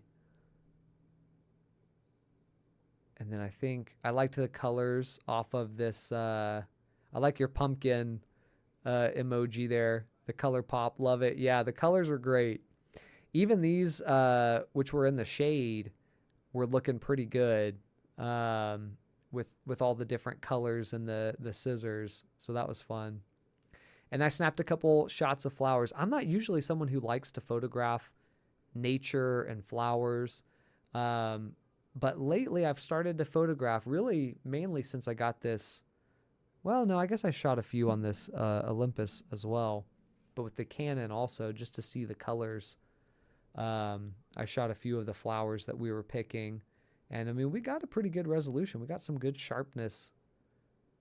This Sigma lens actually can get up pretty close, which is nice. And I think the last shot maybe is this red flower. I have a friend who photographs flowers. Oh, of course, we had to get our butterfly. There were tons of butterflies. Butterfly fans, that's easy to say, rejoice, because you had a lot. And I think, yeah, this is the last one, which I thought was fun. Nice mix of colors here. And the sunlight was very bright, but it was kind of playing nice to a lot of these shots. But yeah, I thought I'd share a few of those. Out of the Canon R7 with the Sigma 18 to 50 or 18 to 55, something like that. So yeah, I've got a friend, her name's Emma, and you can find her account. It's the blue, what is it? I got to look it up. Another Instagram suggestion, but she has a lot of different art that she does, but primarily, All the Blue Roses, I think is what it's called. Yeah, All the Blue Roses. Yes.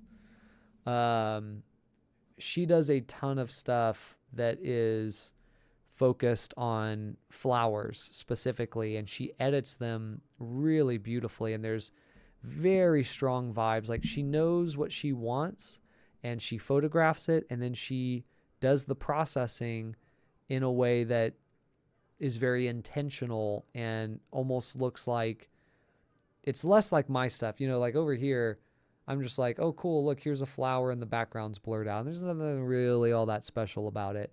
But with her stuff, it's like, oh, this is art. This is like something from a movie, you know, something like that. So she's really good. She also does, she'll do paintings. So she'll take like the flowers and then paint them. So it's like she already did the art by photographing the flower and making it look beautiful, but then she takes it a step further and then paints that. Or she'll do still lifes where she'll paint. She'll get some like really colorful things and then she'll paint them. So she has a lot of really good stuff. I think she also does some stuff for sale, but All the Blue Roses for anyone who's interested. Friend of mine from college. But yeah, I think that's probably going to do me. We're a little bit past 3 and my butt is getting a little tired. So I need to get up and stretch. And actually, I need to go to the grocery store, which is not something I want to do. I may put that off for tomorrow. But my plan was to do the live stream and then go grocery shopping. So we'll see if that happens. But I do want to thank everyone for jumping in and joining, especially for you guys who were chatting in here with me. That always makes it so much more fun and really helps also guide the conversation. I always write down a few things to talk about because you never want to start a multi-hour stream with nothing to say. So I write down a few things. But I find it much more stimulating when the conversation kind of is guided. And a lot of that is thanks to you guys bringing up different things that get me off on a tangent or get me talking about something else. And fun to interact with people in real time versus just through the delay of comments. But, you know, that said, for anyone who has watched this now after it was recorded, if anyone dared to watch a 3-hour long video that was not live, I don't know who would do that. I certainly can't, so I wouldn't blame anyone. But if you did, any comments that you leave, any questions that you have, I will answer after the fact as well. So feel free to participate, even if you're not here watching it live. And I will be planning to probably do a live stream either Wednesday. Well, no, it can't be Wednesday because I'm having some friends over. Probably Thursday. I would love if the photo book doesn't look like total garbage, or maybe like humorously if it does look like total garbage. I I would love to kind of have like an opening of that book on stream and give you guys my initial impressions and like my thoughts and everything like that. So probably the next stream would then be Thursday, maybe a shorter stream just for me to kind of go through the photo book and how it turned out. But otherwise, if not, then there will be a stream next week. So there'll be at least one stream a week through the rest of October. And then, we'll kind of see from there. But yeah, in the meantime, Saturday, new video dropping talking about the benefit of third-party lenses for a system. So that'll be coming on Saturday. And then the following Saturday will be the Halloween special here on the channel. But yeah, that's going to be pretty much it. Thank you guys for jumping in and joining. I always appreciate that. And I hope you all have a wonderful rest of your evening. And if I don't see you Thursday, a great rest of your week. If you don't mind, hit the like button if you haven't already. That definitely gives us a boost. And if you're new to the channel, hit the subscribe button. That's going to keep you in the know for any new videos, any live streams, but also any other videos or shorts that I post here. Ring the bell if you want to stay notified. And otherwise, for now, I'm Colton. I'll see you in the next one.